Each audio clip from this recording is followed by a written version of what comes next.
June 23rd. Please go ahead and stand for the flag salute. I pledge allegiance to the flag of the United States of America and to the republic for which it stands, one nation, under God, indivisible, with liberty and justice for all. Thank you very much. City staff, can you please establish a quorum? Yes. Mayor Sawatchi? Here. Mayor Pro Tem Scafani? Here. Councilmember Napier? Here. Councilmember Louis Lusso? Here. And Councilmember Davis? Here. Does the council wish to entertain a motion to approve the agenda? I make a motion, we approve the agenda. Motion by Bailiff to approve the agenda. Do we have a second? Need a second? I'll second. Seconded by Councilmember Louis Lusso. All right, all those in favor say aye. Aye. Opposed? We have an agenda. All right, moving on to public comment. The public is invited to present petitions, make announcements, or provide other information to the council that is relevant to the scope of authority of the city of Blue Lake that is not on the agenda. The council may provide up to 15 minutes for the public input session. To assure that each individual presentation is heard, the council may uniformly impose 3-minute time limitations to each individual presentation. The public will be given the opportunity to address items that are on the agenda at the time that the council takes on those items. Would anyone like to speak on public comment? Yes, go ahead.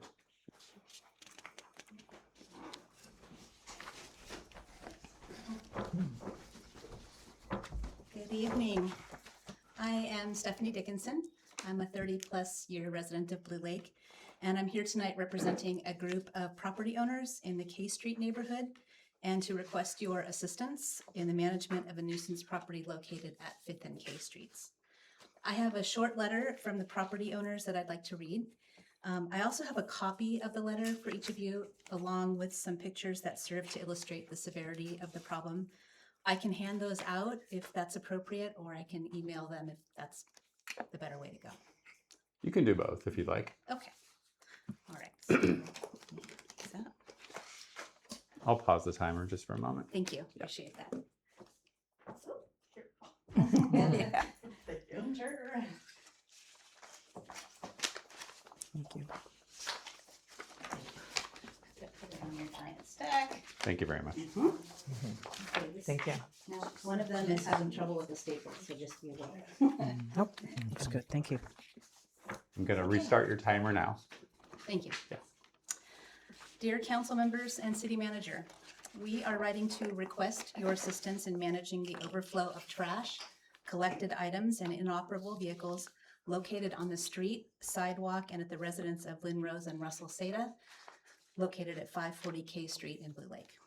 This property is a health and safety hazard with substantial credible evidence that this represents a public nuisance for a range of reasons, including but not limited to excessive garbage, inoperable vehicles, which are also being used to store refuse, dilapidated exteriors, fire hazards, vermin, illegal burning of trash, and health code violations. Since 2012, city managers, government agencies, and elected officials have made multiple attempts to work with the residents to remove items stored on the road and sidewalk, remove inoperable vehicles, and manage refuse under these Blue Lake City ordinances. Chapter 8.12, abandoned vehicles. Chapter 8.04, nuisance abatement. Chapter 8.08, removal of waste and refuse. Chapter 10.04, stopping, standing, and parking. These efforts were met with limited success due to the refusal of the residents to comply and the absence of follow-up and enforcement by the city of Blue Lake. As there are Blue Lake City ordinances in place which speak to the legality of these requests, enforcement methodologies specified, and cost recoupment via tax lien detailed within the approved City of Blue Lake Municipal Code document posted on the City of Blue Lake website, we hereby request that the City of Blue Lake take immediate action to enforce the legally adopted ordinances and begin abatement proceedings to address these violations. Additionally, previous inquiries to Humboldt County Supervisors Mark Lovelace and Mike Wilson indicated Humboldt County could act on behalf of the City of Blue Lake in these efforts after a formal request of assistance from the City of Blue Lake and an associated MOU. Should the city be unable to take on abatement efforts immediately, we request that a formal conversation between the city of Blue Lake and Humboldt County occur to finalize the request for assistance and MOU regarding this issue.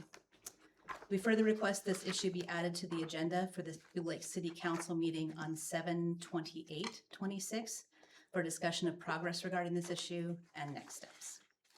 And if there is a formal methodology for me to do that via email or something else, I will do that. So thank you for your attention. Thank you very much. Thank you. I'll let you follow up with the city manager on that at a later time. Thank you. Thank you. Next for public comment? Yes, go ahead.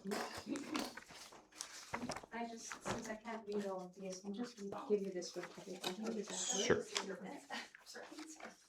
Are you wanting to submit this to the city So- or? Yeah, I mean, I want you to see it, but. Okay. Most of those letters have been sent to, Okay. whatever you see best to do with that. Okay. Well, all right, this thing has to go like that. It should pick up audio. Okay. I'm gonna read two letters, and as quickly, within 3 minutes, hopefully. Okay. To the Blue Lake City Council members, this letter is a request to Blue Lake City Council to prioritize funding in its 2026-2077 budget for city storm drainage infrastructure maintenance and repair to protect residents from chronic flooding. In particular, the neighborhoods along Charlton and Broderick Lane near Powers Creek have been impacted by significant flooding the past 3 years due to long overdue deferred maintenance of the Powers Creek drainage channel, causing stormwater to escape its banks onto city streets and into residential properties a considerable distance from the creek. This is not natural and has created a public and private nuisance with costly damages to the city of Blue Lake, to the citizens of Blue Lake. As the City of Blue Lake's floodplain management ordinance states, it is the duty of the city of Blue Lake to help protect its citizens from flooding. By continuing to neglect this duty, the city puts its citizens in an increasing risk for harm. As such, we, the signatories of this letter, formally request your timely consideration and attention to this matter by finding and appropriating necessary funding to address this problem. And I have signatures from many of my neighbors here, of which you have a copy. And then my personal statement. City Council has heard from several community members who are concerned and impacted by flooding in my neighborhood. Due to the limited scope of this meeting with regard to the budget agenda item, I request that the City Council schedule a special meeting as soon as possible to discuss this matter in detail with us to come up with a plan of action. Please work with us. We are your best asset. We've been monitoring and working in the creek. We have seen up close how stormwater moves through our neighborhood and onto our properties. We can clearly identify and articulate the causes and the impact this problem is having on us and our neighborhood. With your support and cooperation, we can reach out to the Department of Water Resources. I have a contact there for you. And other agencies that do have the resources to help us with emergency flood risk reduction measures. I am willing to go to Sacramento to make our case in person, if need be, with photos and other documentation that shows what we're up against. And finally, the Powers Creek Restoration Project is not focused on fixing our flood problems. While flood reduction would be a benefit of that project, its primary focus is the restoration of habitat. I am in full support of wildlife conservation efforts, but that project has tied up resources for years and become so prohibitive that it has not and cannot be done in a timely manner to meet our needs, leaving us with nothing to work with but ourselves, a few volunteer community members, to take care of Powers Creek and the wildlife that depend on the free and steady movement of water through its channel out to the Mad River. The city has put all its faith and potential resources into a project that is not working for us. It's way past time we come up with a plan that addresses our immediate and ongoing needs to prevent unnecessary flooding and to take care of our watershed. Let's start now. I did it. Thank you. Thank you. Thank you. Any other public comment? Yes, I can't see who it is, but yeah, go ahead.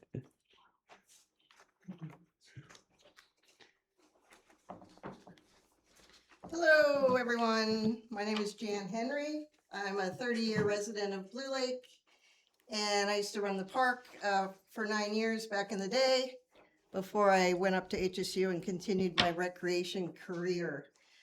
Probably the reason Ann Lawler asked me to be involved in the project that I'm going to present to you tonight. So, Mayor,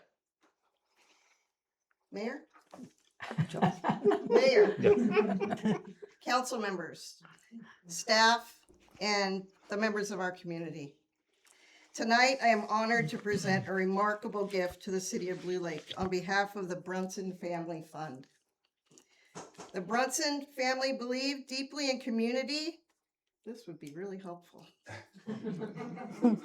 They valued safe parks, welcoming public spaces, and opportunities for young people to learn, play, and thrive. Through this generous gift, their legacy will strengthen the places and programs that bring Blue Lake families together.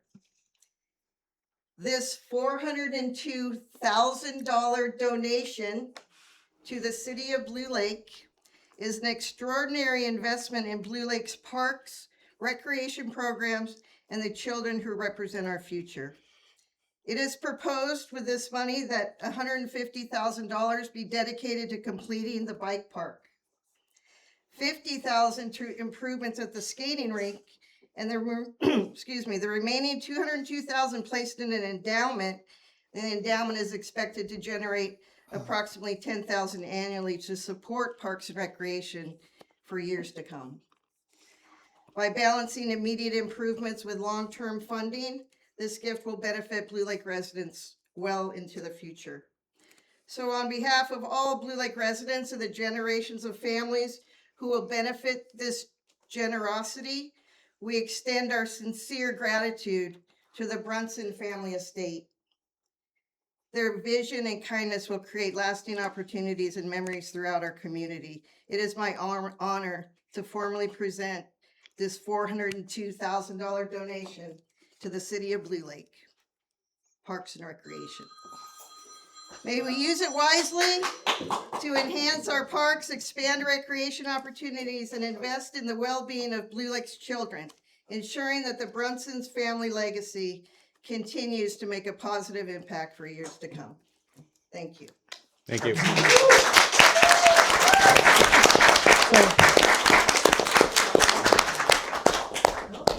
Brunson Bike Park, anyone? Yeah, right? So that'll come before us as a formal. It will. Okay. Yeah. Acceptance. Yeah, a Okay. little bit. Further public comment? No one's gonna be able to beat that. Nobody else?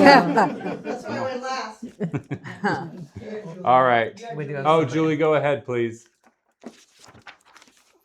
Good evening. How's my audio from the farm tonight, you guys? It's pretty good. Just really want to thank the community that showed up this evening and council. It's gonna take a village, and I think we've got a pretty cool one working right now. I do think there's a lot of hazards, as mentioned, and I really want to say thank you to Ann and Jan for coming in for the donation.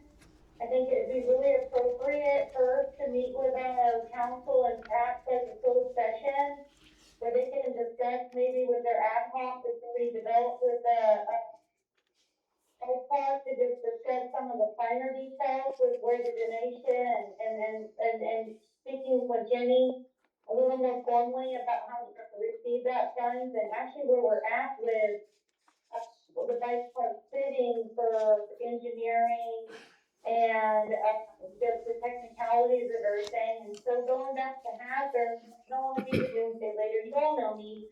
I'm a farmer lady, but we have some past traumas we're still dealing with, you guys. There's a lot of negligence that was taken advantage of in the past with our attorney, our planner, our engineer, and street restoration is a big one. You know, I think we need to bring that back. I think we need to bring it back constructively, where CDFW, California Department of Wildlife, comes in with a representative, and they can organize with us on how we can properly restore and do that community input. Because honestly, back in the day, we know how we cleaned out the creek. And there is some areas, and they already restored all that sediment. I mean, it's just, there's a bunch of stuff in the backwater, but we need to move forward with it constructively. But we need to really get CDFW in there. And, you know, D'Angelo's gonna come up tonight, but it's only for your guys' ad hoc. And I know it's gonna stick to that, theme, because that's the only thing that's issued as an agenda item. But as far as Darren talk goes, I really think that we need to, go back on the timeline that we had with Dan. So going back to my prior hazards with the attorney and the planner and the engineer.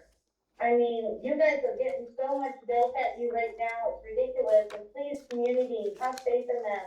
I've been on this ship a long time, and we finally have some people together having to trudge through this budget, but they are actually trying to stay committed to us for these purposes. And I really just wanna applaud everybody for being there tonight and being involved with the process. Because at the end of the day, it is our tribe, it is our community that supports everybody. We all need to be involved in this farm so that we can move through this efficiently. Was she done or did you mute her? I muted her. Okay. You don't have to do Julie. that, but Was this Thank just you. one copy or is this one? moving on to item, That's or the last call one for copy. public comment. Thank you, okay. Seeing none, bringing it back to council for the next item, which is the consent agenda. Does anyone wish to pull anything out of the consent agenda? I think we don't need to pull because we have all the corrections already submitted for the minutes. Is that correct? Okay, does the public wish to comment or have anything pulled from the consent agenda, item number 6? Seeing none, does the council wish to make a motion to pass the consent agenda? I would move to pass the consent agenda. Motion made by Louis Lusso, Second. seconded by Bayless. All those in favor of passing consent agenda, say aye. Aye. Opposed? Hearing none, we pass the consent agenda. Moving on to item number 7, election updates. Staff, will you fill us in on this item? Yeah, so I had the opportunity of attending a really cool meeting that the Humboldt County Office of Elections had put on for all of the local clerks regarding election, which was very helpful to me considering this is my first time handling elections. Very informative. And I guess it's the first time I've ever done that. So in the packet, I had included a candidate calendar with just some important dates for folks who may be interested in running for city council, as we do have 2 seats that are up for election. So between the time period of July 13th to August 7th, that will be the most important time frame. That will be where you are submitting those declarations of candidacy and the nomination period. And then all throughout that time frame, there's other important dates to be aware of as far as if you're interested in being a candidate, and also dates. The last date being to withdraw being August 7th as well. So I will have those packets available, and if individuals are interested in running for a seat, then I will fill that out with them. And yeah, I don't know if anyone has questions about anything, but just a little informative meeting that I was able to attend, and I'm very grateful that I did. Lots of good contacts now with the Humboldt County Office of Elections. Congratulations. Great. Any comments or questions from council? I really appreciate the timeline and the clear expectations, and I would encourage all of us to encourage people to get more involved, right? Oh, and I did make an elections page for the website. Feel pretty proud about that. So Good go check it out. Thank you. Thank you. And this calendar is on there as well. And if anyone wants to throw their hat in the ring, they're welcome to join the city council next round. Does the public wish to comment on this item? I just have a question. How will it? Would you mind coming up and talking to the mic so we get it on the record? Thank you. How will it be posted to the public that these seats are available? It's on the elections page. You'll probably also see something at the post office and the city bulletin board and the Grange if there's some room on that board. You guys don't do social media. We have Facebook, but That really gets it out there. I can post it on Facebook, but, yeah. Maybe post it on Facebook as well. Yeah. Sounds That's like. the only social media. Great, thank you. Any other public comment? Julie Christie, go ahead. Jennifer, I really appreciate you bringing that up. Within the capacity of the city, they are sharing it within that realm, but it's up to us as a community to, grab onto that and continue sharing it, so I know you, I know me, will continue to do that, and everybody else, just, they only have the capacity to post these notifications where they do, it's up to us to spread it, that's the moral of the story. But I would really highly support at least some Carrie running again, your girls, I hate to throw you through another bramble bush, but honestly, once somebody has their feet in the dirt, they know the dialogue, they know the timeline, and I really just appreciate you guys being there. If you don't really want to step back up, and I don't blame you for any personal or reasons that not to, but start trying to find that next person. I really think that really sucks for us as a community, even with our supervisors, it's hard to find somebody that will start stewarding and working towards promoting their replacement that's in a positive manner, okay, to be honest. And so I really appreciate, Lee and Terry and their service, and I hope they will continue that on to this next year and that our community will support them with that as well. Thank you. Thank you, Julie. Last call for public comment on this item. All right. This was not an action item. Moving on to item 8, consolidation of general municipal election resolution 1261. Staff, will you fill us in on this item? Yes, so this one is an action item. As you know, we consolidate our general municipal election with the statewide election that the Humboldt County Office of Elections runs. So in order to consolidate that, we have to formally request it. Juan Cervantes has been given the authority, if you will, to go ahead and make those approvals, where before it would have to go to the board of supervisors and they would always approve it. So, but he has the power now to just say, yes, we will go ahead and do that. So before you is a resolution 1261 to request consolidation, and with the statewide general election to be held on November 3rd, 2026. So this is just a formality paperwork that they have to have in order for us to be able to do that consolidation. Great. Council have any questions or comments on this item? None? Okay. Go ahead and open up for public comment on this item. All right, Julie's gone.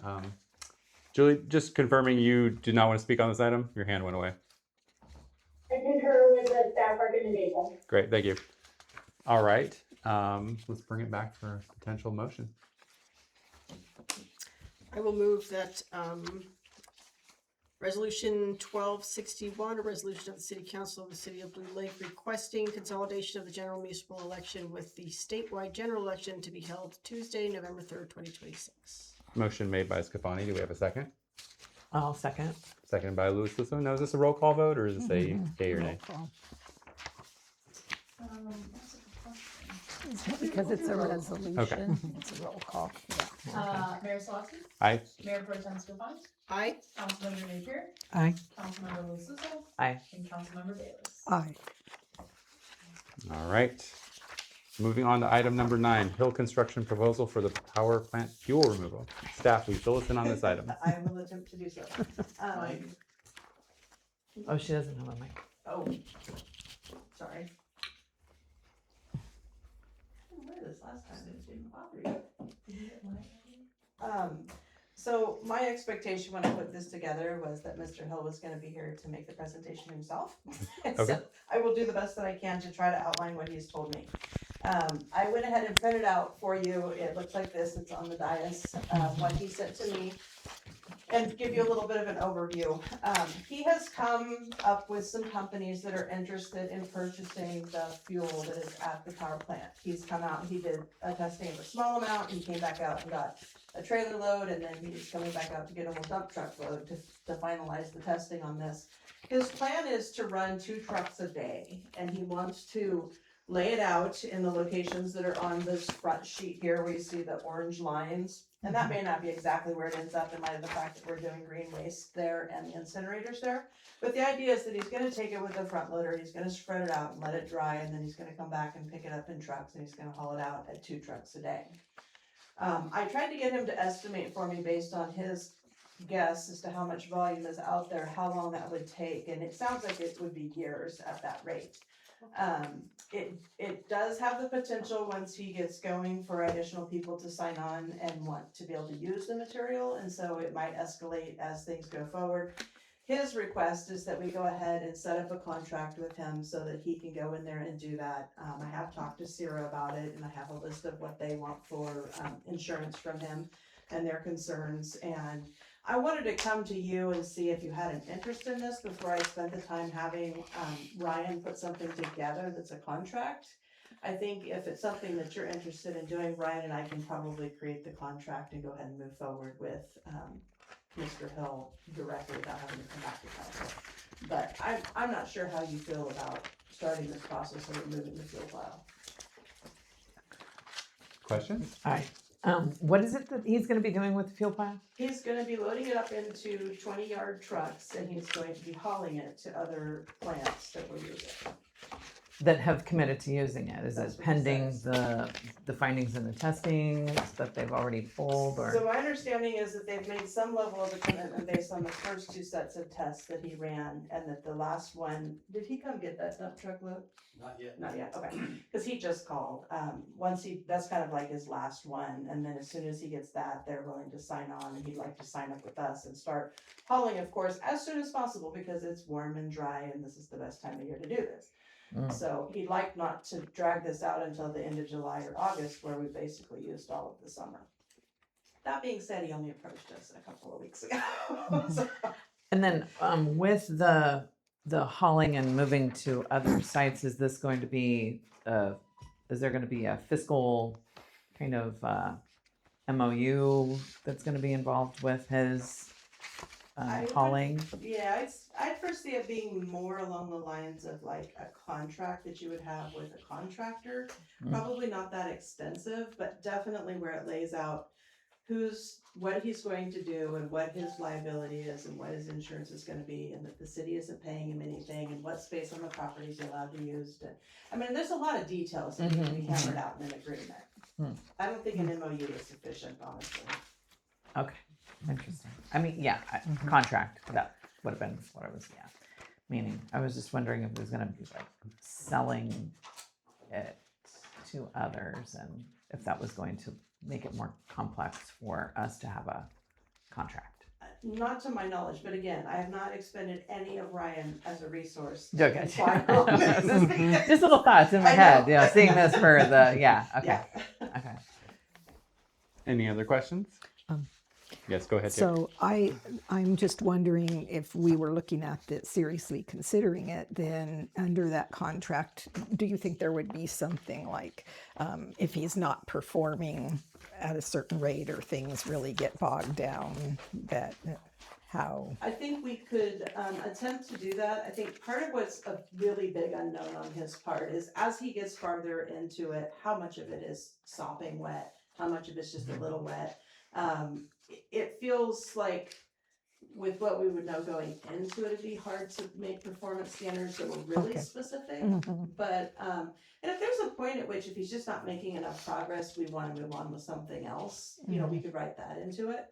But I kind of saw it as nobody else is coming to haul off the fuel pile. If we even make a dent in Whatever it, it would be takes is great. good Yeah, with me. yeah. As long as we don't have any responsibility to allow him to do it for a long period of time, so that if we were to do like an RFP to demolish everything out there, that we'd have the freedom to remove it ourselves if we wanted to. Okay, yeah, that seems like that would be. Yes. Thank you. Like all of the questions that I have, I know that you're going to be handling, because I see like multiple high fire hydrants on site, and that's going to be you and Glenn that look at that. Specifying the type of grass for erosion control, you know what that is. To answer your initial question, yes, I'm very enthusiastic about this idea. I think one of the things I hope that you will be considering would be, is this material considered a hazard in any way? And or if a load is rejected, does it come back here or where does it go? That's it. Thank you for bringing it forward. And hypothetically, if there were any contaminants in it, would we be responsible for that, or would he be responsible for that? I think that would be a Ryan question in light of how he took possession of the fuel pile. Okay. He did text me, I think yesterday, saying that he had gotten a document signed by Mr. O'Neill, and so I asked him to send me a copy of that. I'd really like to see what that says first. Okay. I just remember there were some concerns in the past around this project or entity. So it'd be And I've seen something that to look concern at. in other locations, but not necessarily tied to the fuel pile itself. Right. So I'm sure after we get Ryan involved, and will this contract come back before us, or? I think that's the question that I have for you. I'm suggesting that you let Ryan and I work it out, and if we can get it in place before your next meeting, we'll go ahead and execute it. If not, we'll bring it back. And especially if we run into some issues where we feel like council needs to make a judgment call, then it would come back on July 14th. How does the council feel about that? Do you wish to have it come back before us no matter what, or do you wish to expedite this and trust in our staff? Expedite. Do what you need to do. I think I think expediting is fine as long as, you know, all the pitfalls were, you know, as best as we can are anticipated and addressed, so we don't get stuck in a situation we can't get out of. How does the public feel about this item? Does anyone want to speak? Yes, Marty, go ahead.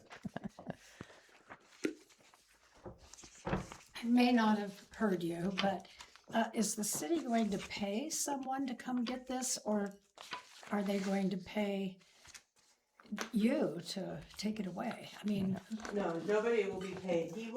All of the revenue he'll receive will be from the people who purchase the material on the other end. And he's gonna bear all the cost. Further public comment? Yes, go ahead. Adeline Jones. I'm very happy to see this start. I have wanted to have the plant cleaned up for many years, and this, I think, is a beginning. It's a good beginning, but it's only a beginning because we still have a lot of infrastructure we need to worry about out there. But I agree that we should move forward as quickly as possible. It's a good proposition, and I think it's a win-win as far as the city and Mr. Hill goes. So I'm in favor of moving forward. Thank you. Thank you.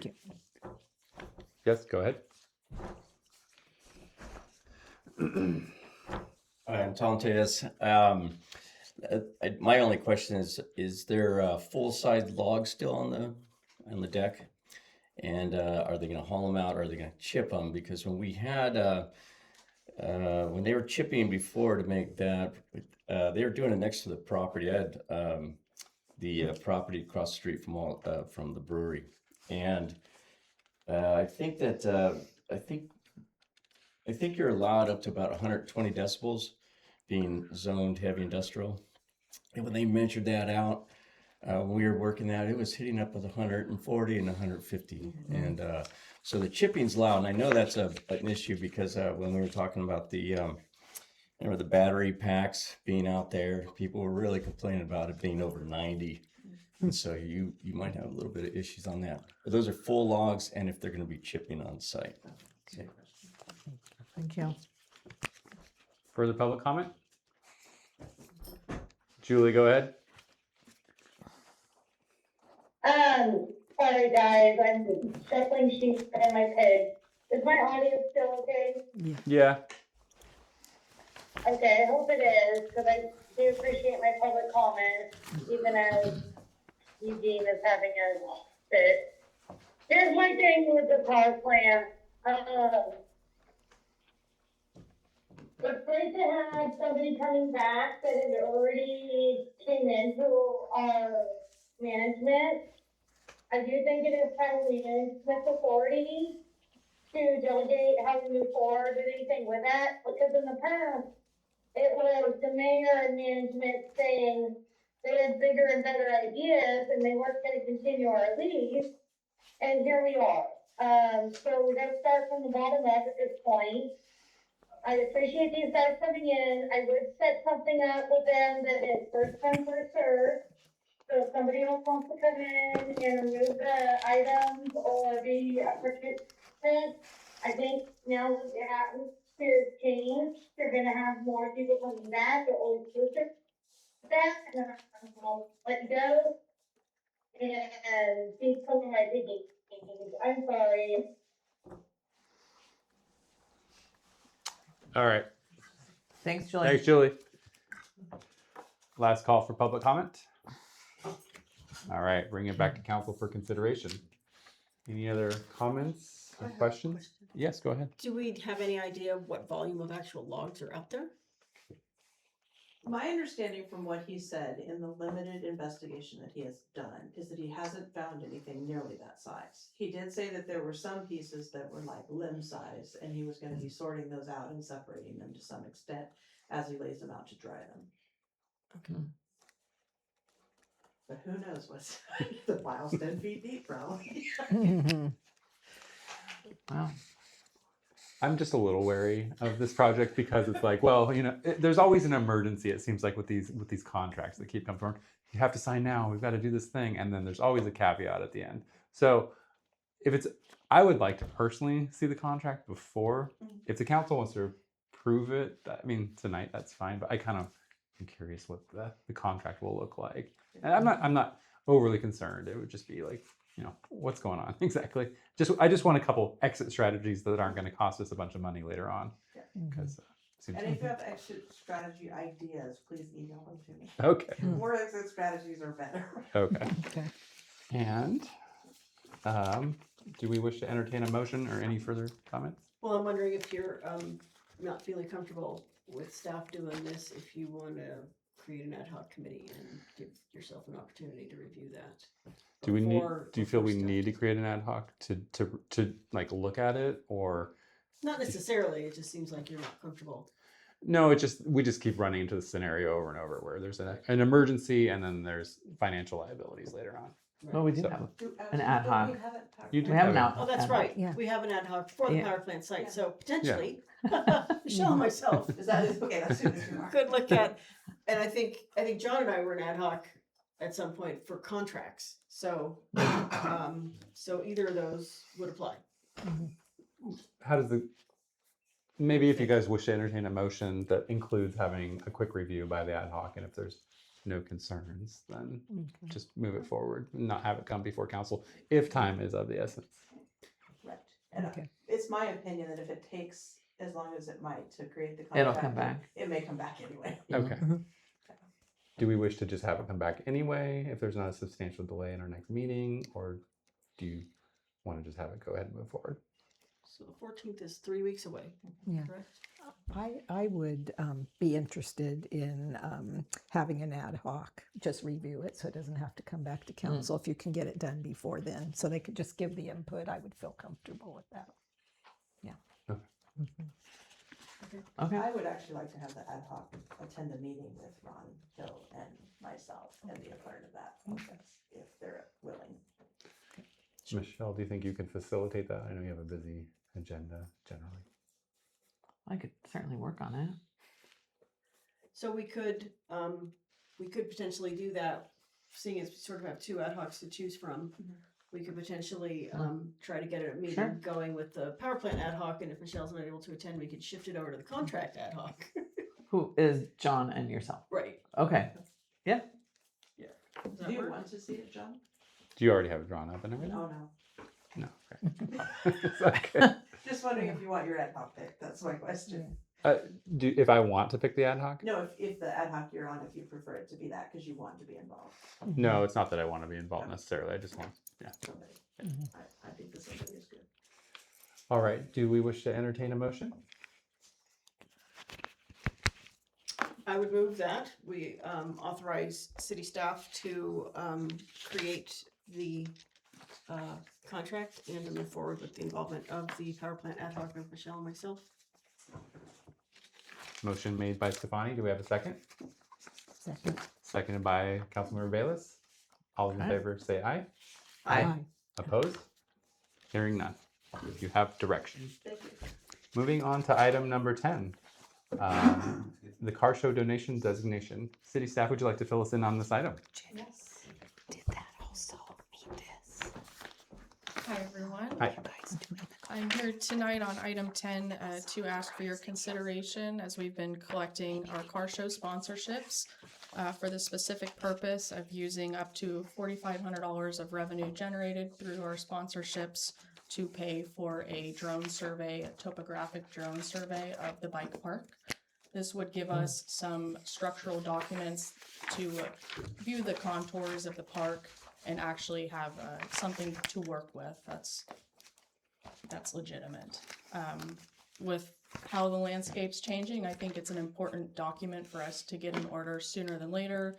And October marks the winter period when we really can't do much more out there and have to cover up again. So I think it's an important time right now while it's still summer and dry to look at getting this survey done or have council consider this. As of today, we've had $7,150 of monetary donations, and the rest has been in kind through prizes or other services for the event itself. I've included a flyer that we've put out publicly. It doesn't include the last $500 we've received, and also the spreadsheet of how we're tracking the donations as to date. Great, thank you. Thank you. Council, do you have any questions for Emily? I was wondering where this money would normally be shifted to without the drone proposal. That would be maybe a Jenny question, but I would say general recreation revenue Okay. is where I would foresee the car show being pulled at. But this, I want to be clear, would be for up to $4,500, a specific purpose for that drone survey. So only 4,500. Up to, I was told about 4,000, but I put 4,500 in case there's any Okay. extra things. Okay. Yes, go ahead. I actually have a question for city manager. In the Bike Park Fund 15, I see there's $15,000 in donations. Was that seed money that we kind of are putting in from general fund, or, because I know we kind of, things have changed.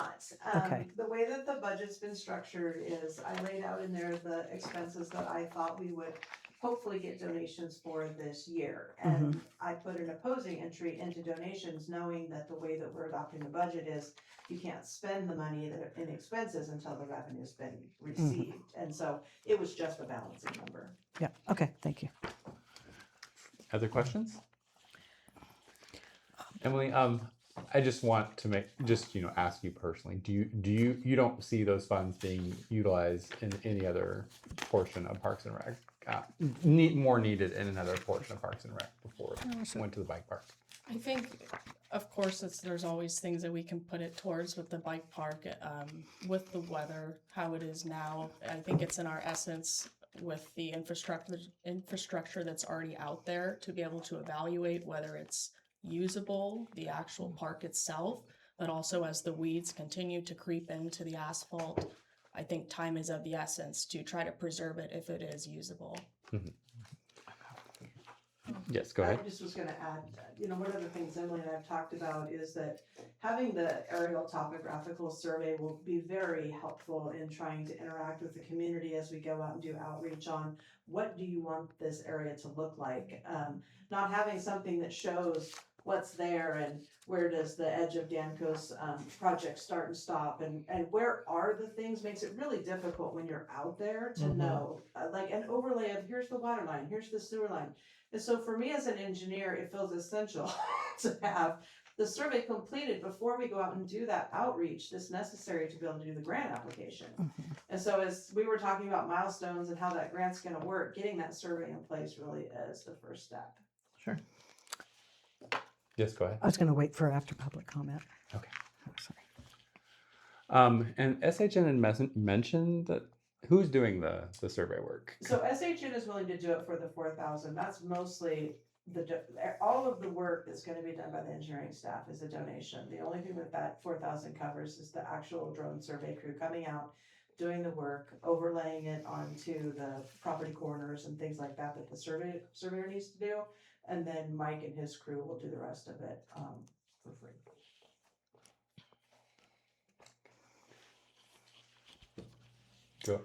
Okay, we'll go ahead and open up for public comment. Does the public wish to comment on this item? I have so many questions. Yeah. Come forward. I'm Jennifer Kramer, and one thing is I know as public comment, you guys can't answer questions, but it seems that the Ron Brunson thing has put a whole new twist on this. So I don't know if all the surveying is that to get a grant, or would that have to be done anyway before it's approved, like insurance wise and so forth? Okay. That's a good question. Do you want me to answer it? Yes, please. Okay. So the survey was one of the items that was in the corrective action plan that council approved. And it's one of the, like item number 3.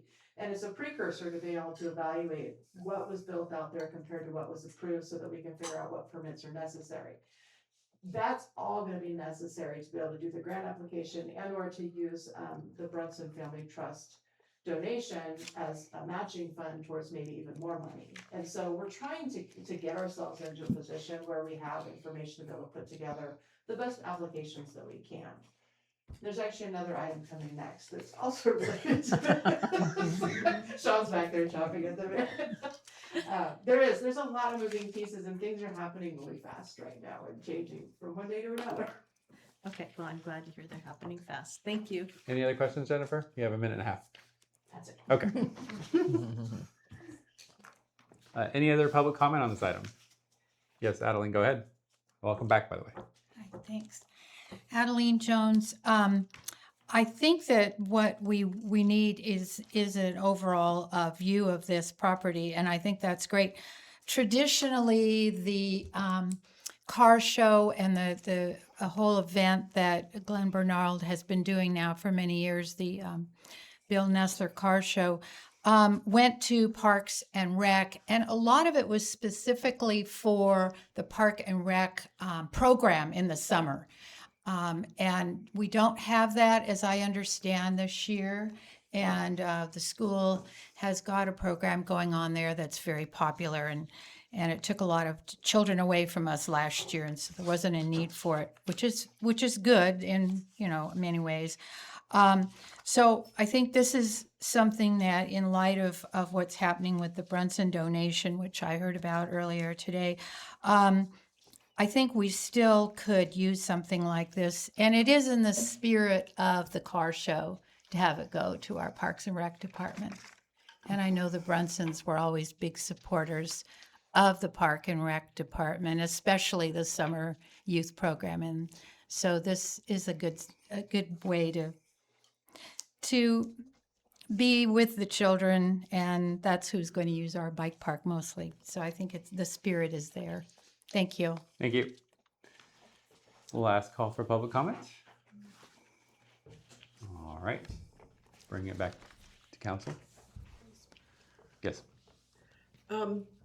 I am pretty impressed with your sponsorships for the car show. So thank you to all the sponsors. That's a pretty great response to a great effort. And I would totally support using that money for the drone survey because of the timeliness and the need. I don't know how long it might take for us to receive the Brunson donation through our official process, and also to determine where or how it could be spent. And also what you said about having that as matching funds later is huge, since other bike parks of a similar nature are costing in the millions, and so I don't think we need to pinch that $4,500 back just in case. So I would be very much in favor of spending that money on the drone survey, and I'm happy to make a motion if We have council's further ready. discussion. Yes, Councilmember Napier. Yeah, I'd like to share just a couple of things. When the budget ad hoc had seen the state that we're in, and in speaking and sharing with the council, we've been running a deficit for some time, and one of our largest expenditures is in parks, which includes facilities, and then also in recreation. That's part of why there was a trigger to not have the summer rec program this summer, is because there was a substantial loss, and then there was a redundancy locally. And there is something else that we have here is the Fund 15, Bike and Skate Park Fund. This fund was created in 2025-26 to separate the revenues, donations, and expenditures associated with construction of a new bike and skate park in the Powers Creek District. This fund is distinct in that no adopted expenditures may be spent until the corresponding revenues have been received. And there was with direct intent to firewall between our parks, our facilities, recreation, and firewall the bike park. And I feel that this ask is ignoring that Fund 15. It's wonderful that this incredible gift by the Brunson family is just phenomenal. But there's still a principle, and understand that goes both ways. If $150,000 goes into the bike and skate park, then it doesn't go into something else. So that fund is a two-way street. But like Adeline said, the purpose, what the fundraised monies from the car show went to is for parks and recreation. And it's been, actually it was at council's request to ask staff to seek donations and sponsors because the city isn't in a position to be sponsoring events. It's really difficult to say that. It's absolutely a wet blanket, as Tim Daniels said. It's a wet blanket on the party, but it's the truth of the matter. If we look at where we are with, sorry, give me just a moment. In Fund 425, Park Facilities, we have a $155,000 deficit. In Recreation, we will have a $105 deficit. Combined, that is $260,000 of deficit. And the expectation isn't that our parks and our facilities or recreation balance out.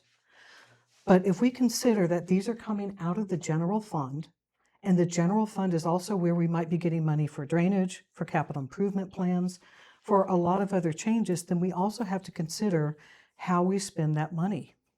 So I appreciate the idea of wanting to move that along. I agree that that's fundamental, is to get that aerial survey. Because as you said, as an engineer, that provides so much information and answers and direction for next steps. But I would ask staff to find a different way to fund that, because if this money, as I see it, was fundraised, sponsored, and or donated for the car show, which is for Parks and Recreation, that automatically excludes it from Fund 15. Now, if you want to provide another way in which we could Fund 15 or through fundraising for that, that was really the expectation too. So if you had testimony of the number of sponsors that specifically said that they wanted to donate this towards the bike park and don't see the distinction between Fund 15 and Parks and Recreation, would that change your opinion? I think that if it was to have been donated specific to the bike park, then it should have been restricted at the time it was collected or collected separately. Well, my instructions to the staff that was doing this was that we would come back to council and have them make that adjustment, not that they should not accept the donation. And maybe that was my mistake, to be unnecessarily restrictive in allowing them to take the check. What can you share then as far as the nature of the donations that were collected for sponsorship of the car show, but you're stating was actually for the bike park? Do you want to come talk about it, Glenn? Glenn has collected a lot of this money and has heard from the people what their heart is, and I think he's the best to explain it. Okay, a lot of the donations I approached, I gave them a sponsorship package, and it wasn't specifically for the bike park, but part of it, some of the people were interested in doing the bike park. And it was for the parks in general. But the bike park, there are a lot of them want to see the bike park moving forward. So there were, they weren't saying that you have to give it to the bike park, but they would appreciate it going to the bike park because they want to see that completed. So especially a lot of the local businesses here want to see that done. So, you know, there wasn't nobody said you have to spend it specifically for that. No, it was for the Parks and Recreation period.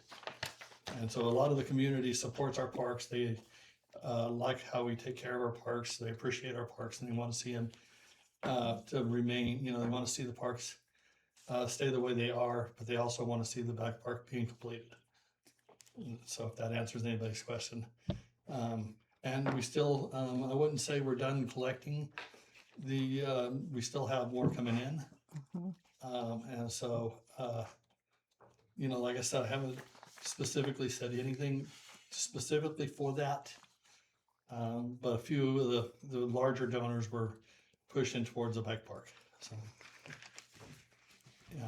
it's generally for the parks in general. So I don't think any of the donors would have an objection to that. And I think they would appreciate if it would help move the bike park forward. They would think that their money went to a good place. Okay. Any questions? Yeah, go ahead. Why didn't you have them just donate directly to the bike park? 'Cause Well, I there is didn't know there fund was a to receive it. difference. The car show's generally gone to the parks, and we've never had a sponsorship program before. We've just mainly made any of the profits we've had from the entry fees to the bike park for the car show and the raffle we have would go directly to the parks.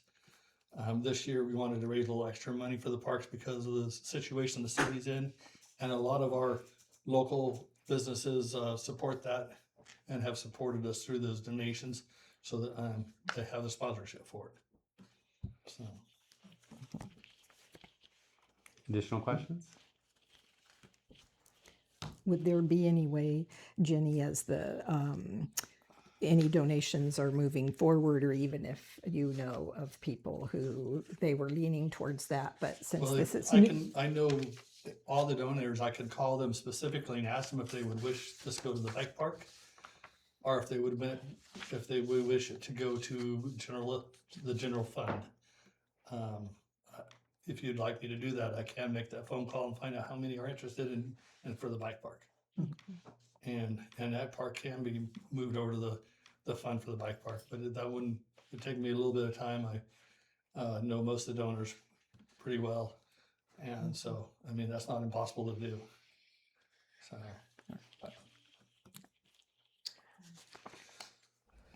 Go ahead. I think what you and Jenny said is very pertinent in that most folks, when you say Parks and Rec, they don't make the distinction. And so our Fund 15 is a distinction that we made kind of on the back end to try to clean up something that needed cleaning up. But it's not necessarily something that translates to the public. And I know that there's a tremendous amount of public support to move the bike park forward. There is. And I think in the spirit of the donation process and in the spirit of what our community is asking us to do, I would still want to support using this money at this time and not delay it any further to go toward the drone survey. Well, not as an employee, but as a resident here of Blue Lake, I think, to me, I have a lot of people coming and asking me about the bike park, both as an employee and as a resident here, and I haven't been able to give them any answers. But everybody's looking forward to seeing the bike park go. And personally, myself, I mean, I have a 7-year-old grandson that I would love to, see him riding on a bicycle on the park, getting out and doing more than just playing video games. Having people come out there and have fun. I think, if we get our bike park going too, with the McKinleyville and bike park being built there now and the one in Willow Creek, I think that would be it would bring a lot of people to the coast to ride those with all three of them together, and they would visit each one. And maybe we can get some tourists in here and people coming in here and seeing our city and supporting some of our local businesses. But mainly, I'd like to see the kids around town going out there and having a lot of fun and stuff. And you might even see me out there. I might not stay upright for very long, Not with those but knees, I would Glenn. at least give it a try. So, Cute. You have a little pinky. That's what right, so.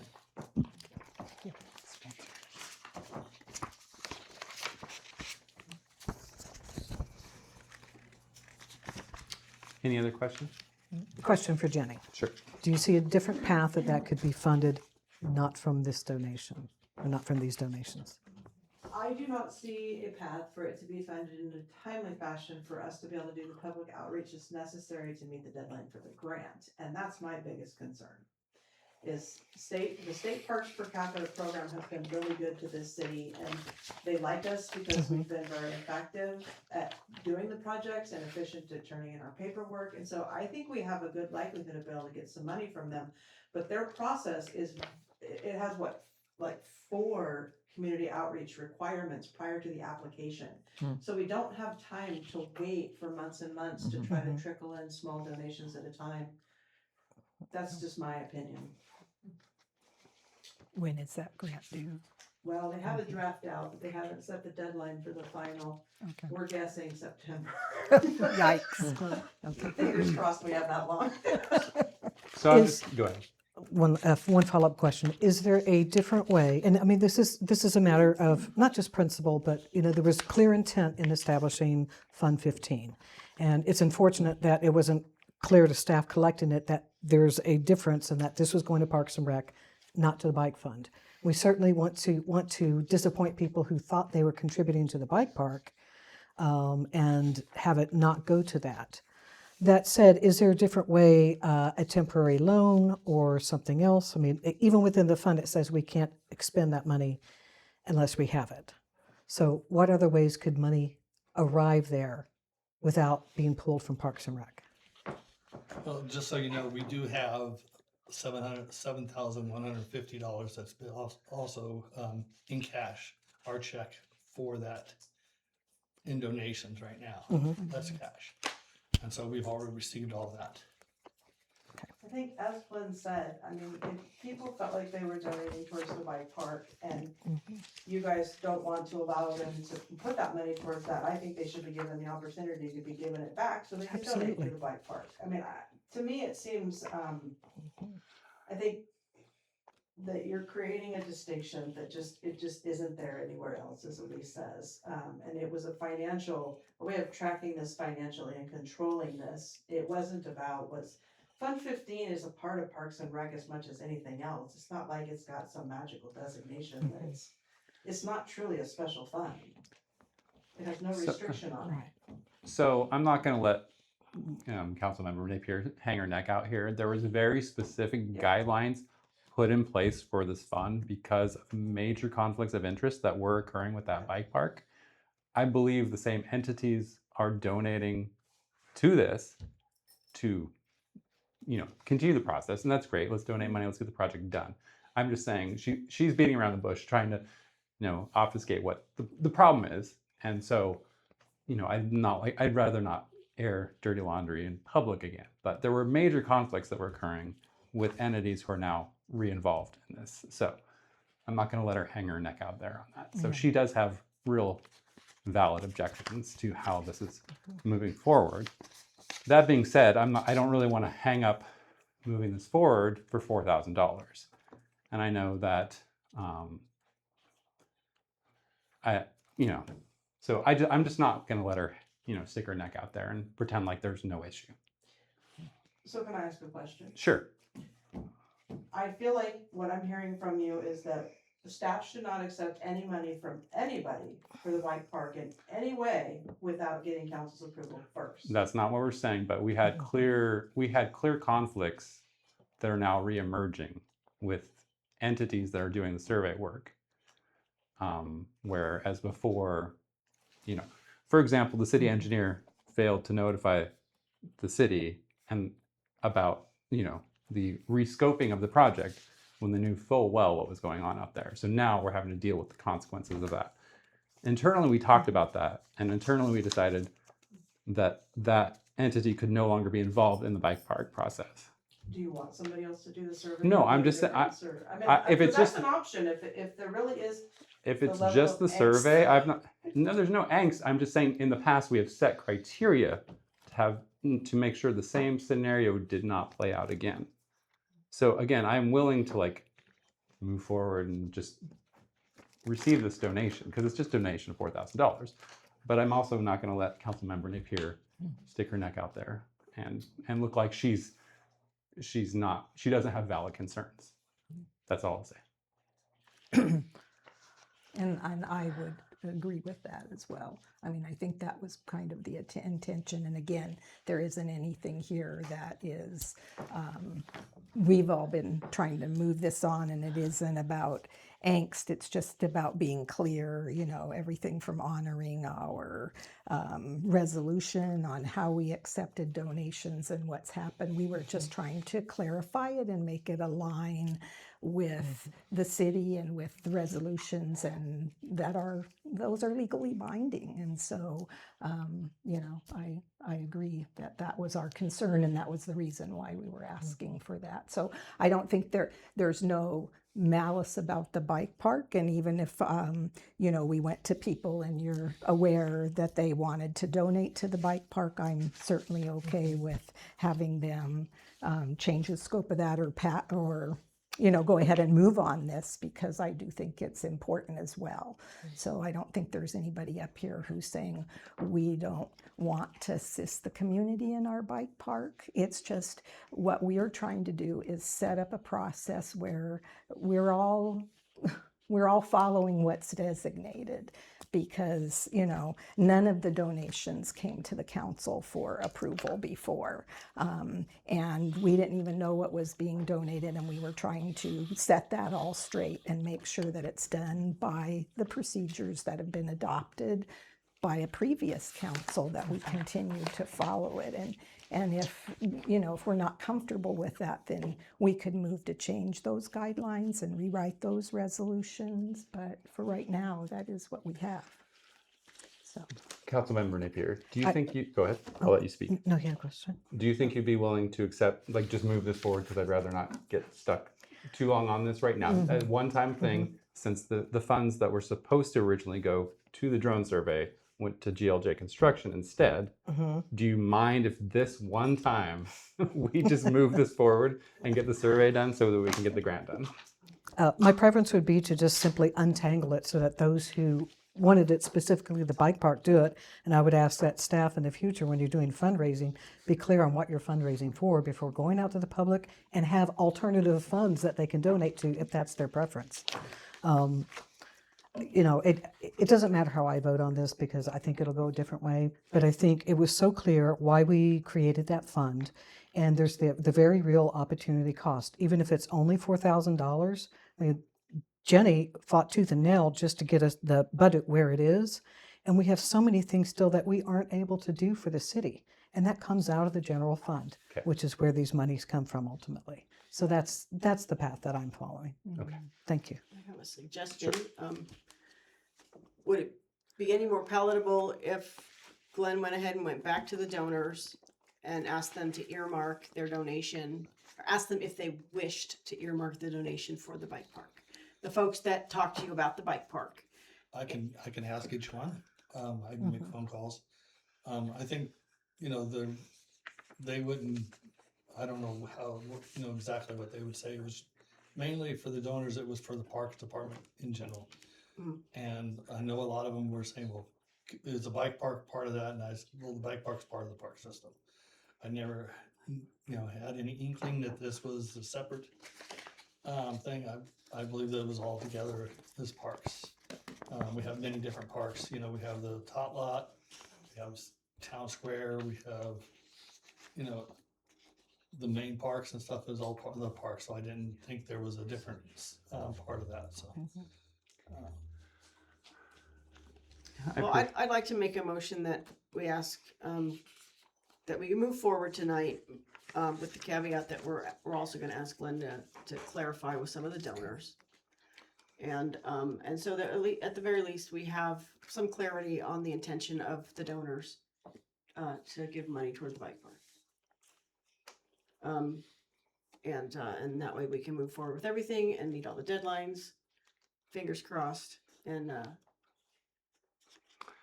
go forward. I feel like this part of the process to move forward with the city's business is not just isolated to the bike park. It feels like this is more of a benefit to the entire city. rather than just to the bike park, because there are so many things that are hung up on the moving forward with this process. And so I feel like this is an adjustment being brought forward to the council for us to act on it and make a motion and have, give the authority. It feels like this, while I understand the other concerns about keeping all of these funds separate and the intention separate, if it's not going to take up a lot of Glenn's time to go back and reach out to these folks, seems, hopefully it's not going to take a lot of time. I'm sure it's not, but, and I'm not going to say it seems superfluous at this point to do that, but I really do have a feeling about this. This feels like more of a benefit to the entire city rather than just to one project. So I would second the motion to authorize the staff to use up to $4,500, but with the caveat that we're going to go back and ask for those donors to distinguish, make it clear that part of those donations, not all of them, because we have a lot coming in and we're not done, right? Would go to I just don't want it to hold up the process. So I'd like to ask a question on Glenn's behalf. Sure. As he talks to future donors, is he free to accept donations for the bike park, or do they all have to come to council first? Because that's not what I'm hearing from, what I'm hearing is that we have a resolution that says all donations for the bike park have to be accepted by council, and I don't want him to end up out there offering this as a donation location if it's not really available. No. Well, I think still by fiscal policy, and there are thresholds on the fiscal policy, but then there are also ones for if they're restricted funds, right? Yeah, and when you look at the matrix for donations, and again, I don't have any that we can move it and change it, but the resolution with the city on donations has a column where it states what the amount, what the city manager, the second column says if it's restricted, then it always has to come to council. So there's that's a what I'm hearing, is yeah. that it always has to come to council. And I don't want him accepting checks and making people think that they can donate to a bike park that they actually have to come to council and ask if it's okay to donate to. Yeah. I just don't want to put him in this situation again. We have a lot of supporters here for our park system. There's a lot of people come into the town and really appreciate how we take care of our parks. And they want to see that continued. Yeah. But also, most of these donations the highest donation we're accepting is $1,000. Most of our donations we have a couple $500 donations, a couple $250 donations, but most of them are $100 each. Yeah.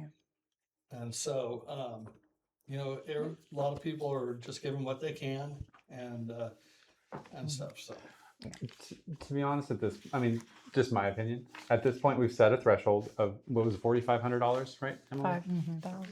$5,000. For this, I don't want to have Glenn waste any more of his time following up with people. I would rather just move forward, this being a one-time thing, and just go ahead and put the money toward the bike park survey so we can get this done. Okay. That's just my opinion. Wasn't $5,000 a threshold for the council to accept the donation, or? Not if it's designated. That's the problem. Yeah. I believe pretty every restricted. dime has to be approved by you based on that resolution. Yeah. I think there's no threshold that the city manager can accept any donation for the bike park. Yeah. And well, And then we should look at that. And we can change it. Right. But, Right. We're mid-stride here. Yes. Right. So we do have a motion and a second on the Yeah. floor. So we have a motion to go ahead and have Glenn contact everyone. A motion and a second. Let's go ahead and take the vote on that. Or do we want to? You can amend. your I would like motion. to amend that. Okay. Go ahead. Let's amend it to remove asking Glenn to go back. Let's just leave it at authorize the staff to use up to $4,500 from the car show donations to fund the drone survey with the bike park. Second. We have a motion to go ahead and accept the donation for the bike park up to a certain amount allotted. And a second by Louis Lusso. All those in favor of accepting this, say aye. Aye. Aye. Opposed? Nay. Nay. Councilmember Napier is a nay. Actually, we didn't take public comment on that. Yeah, no. Sorry. Oops. I wrote in my Let's phone, open this up for public Michelle. comment. I'm sorry? Benefit, I really value that. So I'm speaking as an individual, but I feel like I really did follow the process as I was told here for this whole ordeal. But when we came in April 28th, we had presented this sponsorship package with the letter. And that was the intention, that donations were explicitly in the letter to go to Parks and Recreation. I was told to come back at this meeting and be more specific as this drone survey is, as we move forward with the state parks grant, more important. And so I apologize if I didn't follow the process as it should. And if there's feedback of how to deal with this type of thing in the future, I would appreciate it. There was no intention or malice, but in an effort of transparency on our part to try to bring this forward and ask specifically from these sponsorships, can we use this for the drone survey? Because it kind of moved to the top of importance. The closer we get to fall and winter and this state parks per capita grant. But thank you all for No, your consideration. Thank you, Emily.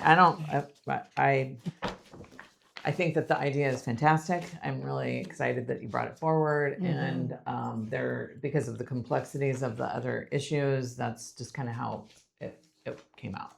But Yeah, and I don't think anybody here thinks there's any malice. No. We're just trying to follow procedures Sure, and have it be for it. So I'm excited we're moving forward with this. Yeah, and there is no ill intent to our bike park and moving on and getting things moving. So Public comment?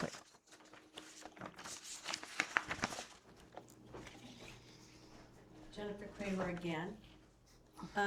So this Fund 15 is very new to me. And, I've lived here 30 years. I'm fairly involved in the community. I had no idea that there was a separate fund for the bike park. I think all the money that I've given or would have given to Parks and Rec or the Grange or whatever, we just assumed it was one big umbrella. And then to find out that the Fund 15, that all the monies for the bike park have to be approved by the city council, that's like Big Brother. That's weird. It just seems like if somebody gives their money to the bike park, that's generosity. And then to have you guys say, well, let's see whether or not we want your money. That's just kind of weird. So I don't know about Fund 15 myself, but I guess that's your thing. I would love to see it erased and have one big Parks and Rec and have everybody just decide where the money's going.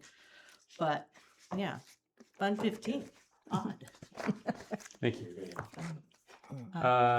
We did take public comment. Did on we already this take public I comment? thought we did. Okay, I'm sorry, everybody. That's okay. Yeah. Sorry about that. Okay. My bad, everybody. I just want to make sure we took care of it. Okay. So we're done. No further public comment? No. Check. Closed again. We have a motion. We passed it. Yeah. Moving on to item number 11, Bike Park Grant Application MBTTA. Staff, would you like to fill us in on this item? Yes, I'll kick us off here.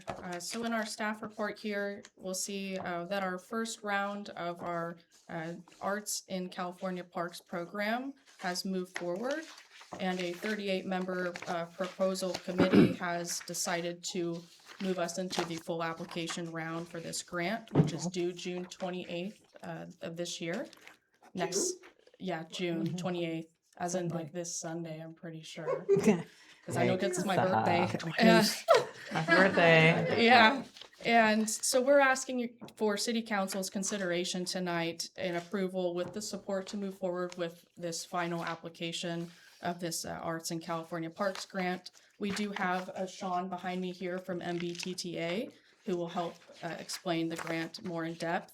However, in general, the grant's intention and purpose is to fund artwork, art installation, and features within the bike and skate park per the grant's guidelines. I did print out in front of you tonight the first application that we received from Sean that had gone to them and the details there. and then some correspondence with Sean and I today about the mock-ups that he had sent me. And there's a copy over here as well. But there's the total for the grant would be up to $75,000. And thank you for your consideration. Thank you. Council questions? So this Sean, one, Sean has a whole thing. Okay. Yeah. I was just, Yeah. Sean, go ahead. Good evening, council, community of Blue Lake, Sean Five, founder of Mountain Bike Travel Trail Alliance, a new partner to the city of Blue Lake, and super excited to be selected by the California Parks for the, the 2026 Arts in California Parks Program. So, you know, we're really excited, you know, as a new partner to be selected for this. We developed our budget and submitted that. We've gone to a local community and done all the things we are supposed to do as far as finding our indigenous artists to represent the communities that we are going to be installing the art for. They're here with us as well, so we have Soren here and his assistant, Cassandra. I'm not. Oh, and his mother as well. So these are our artists, and so he does murals all around Humboldt County, up in at the elementary school or the high school. I've been all along the coast. I've got murals, a lot of murals in Crescent City. I'm working in Klamath right now, basketball courts. I worked on all kinds of material, all kinds of weather. Do you want to come up and speak in the microphone? That way we sure. get you on there. Hello, my name's Soren Richards. I'm from Hoopa. Pretty much grew up there. The whole mural process has been happening for the last 5-6 years. So I'm pretty seasoned with it now. So now it's such a complex situation I put myself in when I'm painting now. So now when I do my projects, it's just like boom, boom, boom, which has been super helpful. Like this year I've been just all over the place.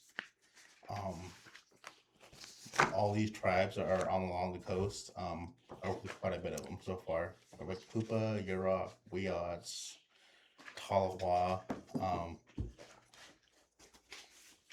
It's been fun. I specialize in this type of art, native theme. I use a lot of geometric patterns in my art style. I use a lot of nature themes, the local animals. Then like with my culture, we have like our food sources like pine nuts and acorns, and I just put that all together in like one piece. So it's kind of been what I've been doing for the last 5 years. This isn't your art, right? No, but this is like it's pretty close to what I do. Okay.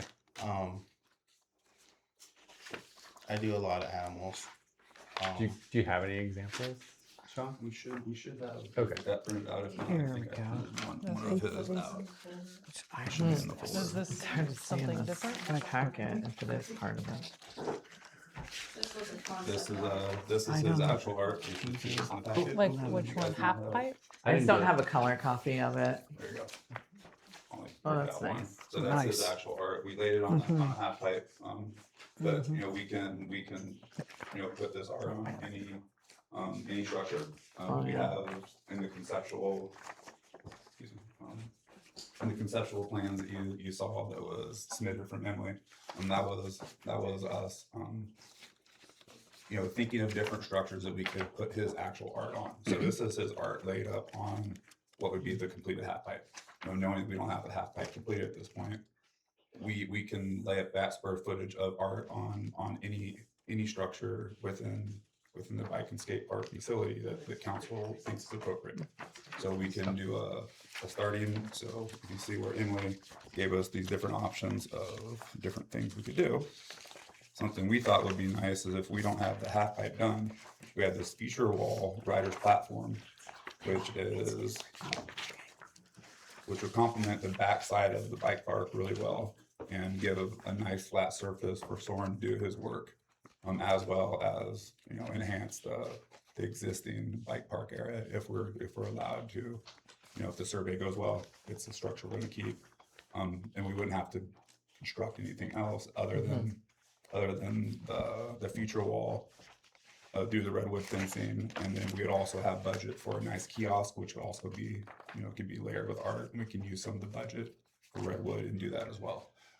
The way we did the budget was for the feature wall and for the riders platform and for the Blue Lake kiosk, which you see right there. We can modify any of these things. We can come up with additional ideas. I'd say what's important is that what we're requesting is that we get a motion to authorize to move on to the second round for funding, proposing with the budget with whatever items you want. And so we can move around how much concrete and how much wood we put in the budget depending on which item we want to build. His price for art per square foot is the same, but how much of structure we get built is kind of dependent on what we decide to do.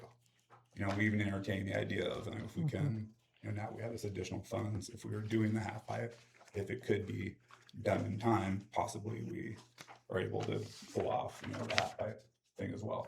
But again, at your discretion, you know, the art can go on anything within the biker and skate park area, and it'll fit the requirements of the grant. Us not having a defined bike park yet, will that inhibit your grant application at all? It doesn't, other than we need to know what type of structure you council would like, whatever's accepted out there, because we have up to a year to complete the project. So we can, you know, figure out what is being accepted at the bike park. If some has to be moved, or if we're going to keep it as is, and we can put the retaining wall, and we can, you know, have a starting feature. We can work with what's accepted, is what I'm saying. We have some flexibility there. And as well as, you know, maybe if you're saying we're modifying things, maybe we look at doing the shade trellis rest area with the kiosk, knowing that maybe some of those things in the bike park aren't permanent yet. But we can still move forward with funding for the art, knowing, you know, that we're going to install art in the bike and skate park regardless what feature it's on. And so I guess the request is for a motion to authorize us to move on to round 2 for funding. And as well as with that motion, we request guidance on which features to accept so we can include in our budget. Okay. And can I just point out in his budget that he has 32,500 of the 75,000 is actually set aside for construction of features, not just artwork. So while we may not know exactly what we want him to build at this moment, in the process over the next year, as things start to firm up and you say, okay, we want to do this at the bike park, but he's saying you can apply art to whatever ends up being constructed, and this $32,000 can be used towards constructing items that they'll put art on. So we don't need to know now or next week or next month necessarily. Not exactly what you want. You just have to be willing to agree to the concept that we're gonna build something out there and put art on it. Okay. And then it will be, you know, it will represent, you know, our indigenous culture in this area. And you know, we have done our work to bring in the talent that will do that for, you know, for the grant and meet the needs of the state park. Excellent. Councilmember Napier? And I apologize if it's in the paperwork, if you said this already. So there's 1 year that you have to use that. Is that from when that grant is awarded, and do you know when that is? Yeah, it's awarded in October, I believe, and then we have to use it by September of 2027. Great. That's Okay, the thank you. funding cycle. But we have to, in the correction with when we have to have it submitted by, it's not the 28th, it's the 26th. So it's Friday. so we'd like to have it in by the 25th, just in case the computer acts weird. Okay. So I do have a question, and this was probably directed at you, Jenny. Since when the park was built, it did extend out. Right. I'm just wondering how much, I mean, we don't even know because we're extended beyond the scope of the project before. When we're looking at some of the bigger items that are on here, is there room for that? Or because It's a great question. because generally in a grant, when you say we're going to do this, a shade trellis or whatever else, you're saying we have the room to do that, because I know they want this to be shovel ready. That I read your grant proposal, and thank you for coming forward and doing all this work. Yeah, well, I think and this- I excited mean, about you can also- seeing art. Well, I I'm mean, thank the always- city yeah. too for being a great partner. Like, yeah. Jenny identified this funding source, and Emily worked with us to make sure we were going the right direction. We just happened to be an NGO that, fit the requirements. So we're happy to be a good partner. So to answer your question, Emily and I had the same concern. We went out there last week with the tape measure and a wheel and our stakes, and we walked the entire thing to try to get a feel for, was there space to make this commitment? And as part of the reason, when we were working with Sean, we started talking about shade structures and archways for entrances and walls that would already go around facilities that already exist there, and they would just go on the outside to create a place to be able to paint. It's my opinion, without a drone survey, that there is space to build the kind of things that he's talking about. And we definitely have space set aside for the half pipe if we were to get enough money to build that.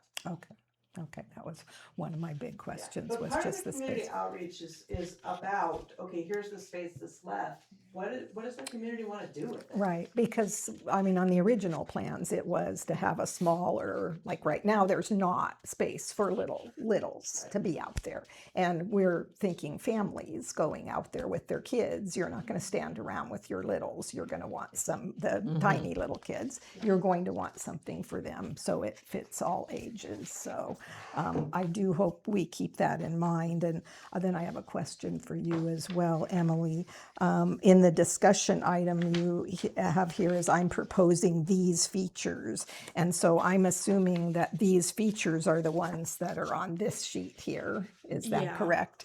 And I noticed that these same features, you had done a presentation for the Parks and Recreation a little over a year ago.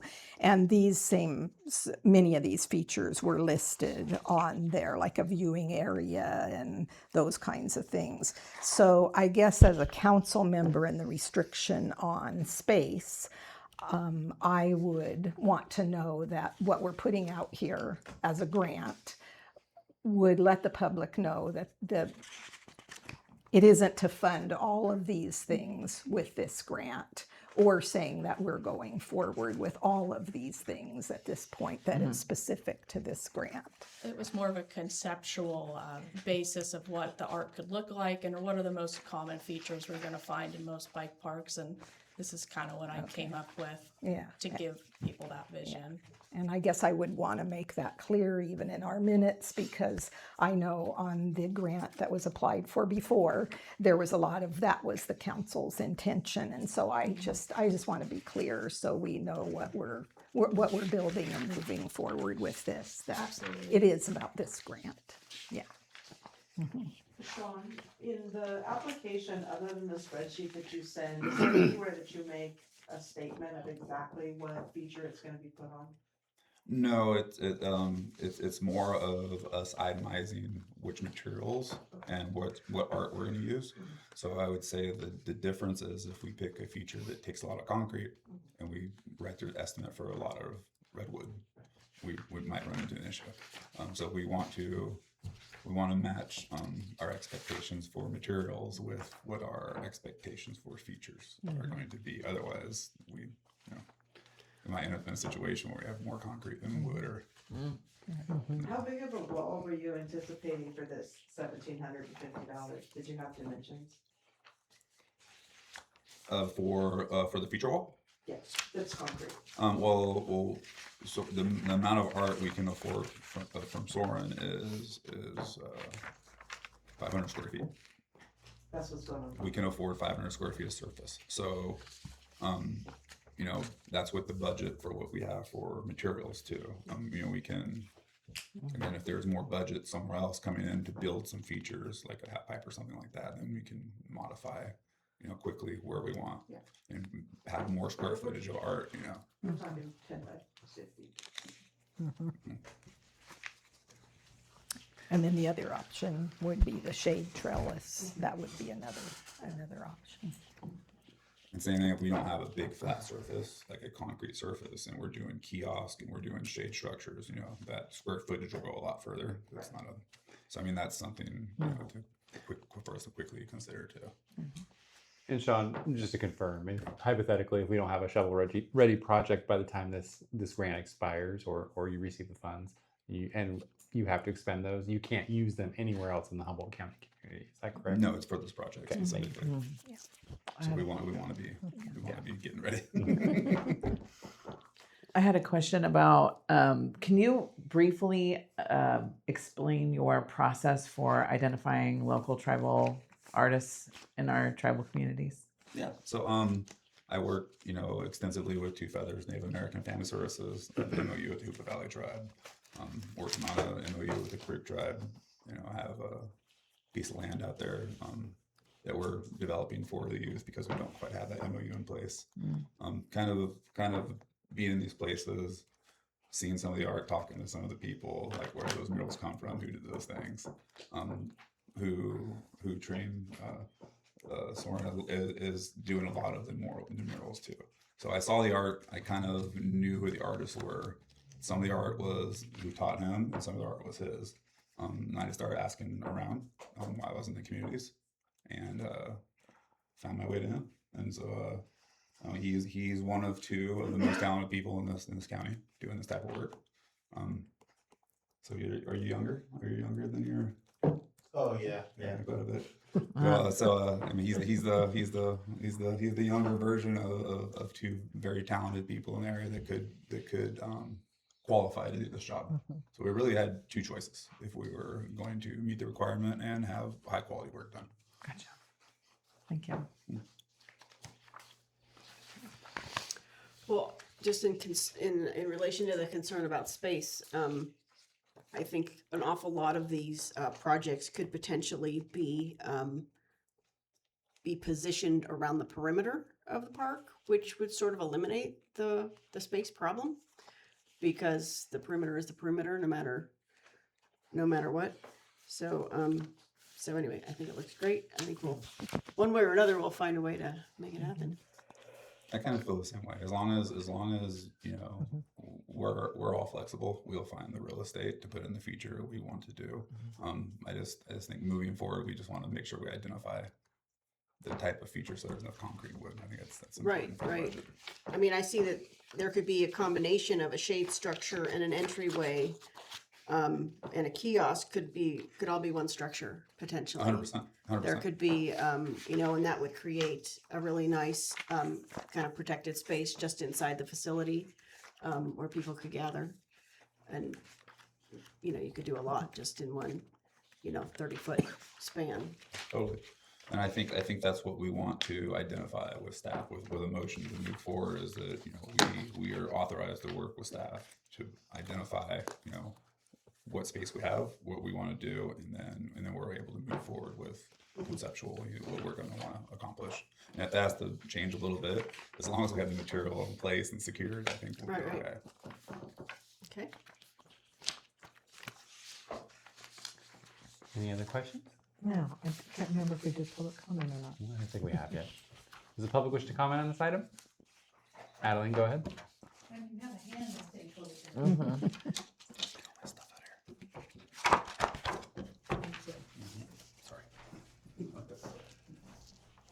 Adeline Jones, I just want to remind the council that you have an Arts and Heritage Commission.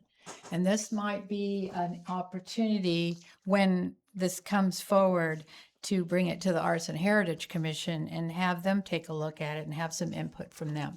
That's my comment. Thank you. Julie, go ahead. Thank you, John. Is my audio okay? I'm sorry I have to ask every time. Yep, go ahead.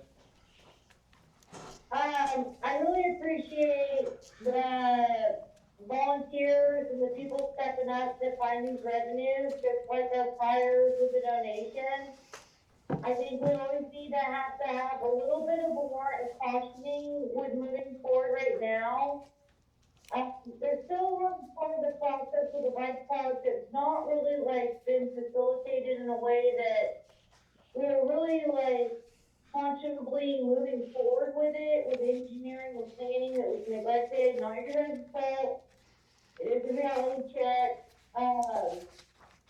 You know, some of the stuff, unfortunately, because of fire management, could potentially backfire. I did do my outreach, like other public comments I've given to the McKinleyville district, and the process they had to go through to mitigate, even breaking ground on their project. We are yet, you know, in the situation where we're building it, and I really promote it, and I know you guys do too, but you are responsible for the liability.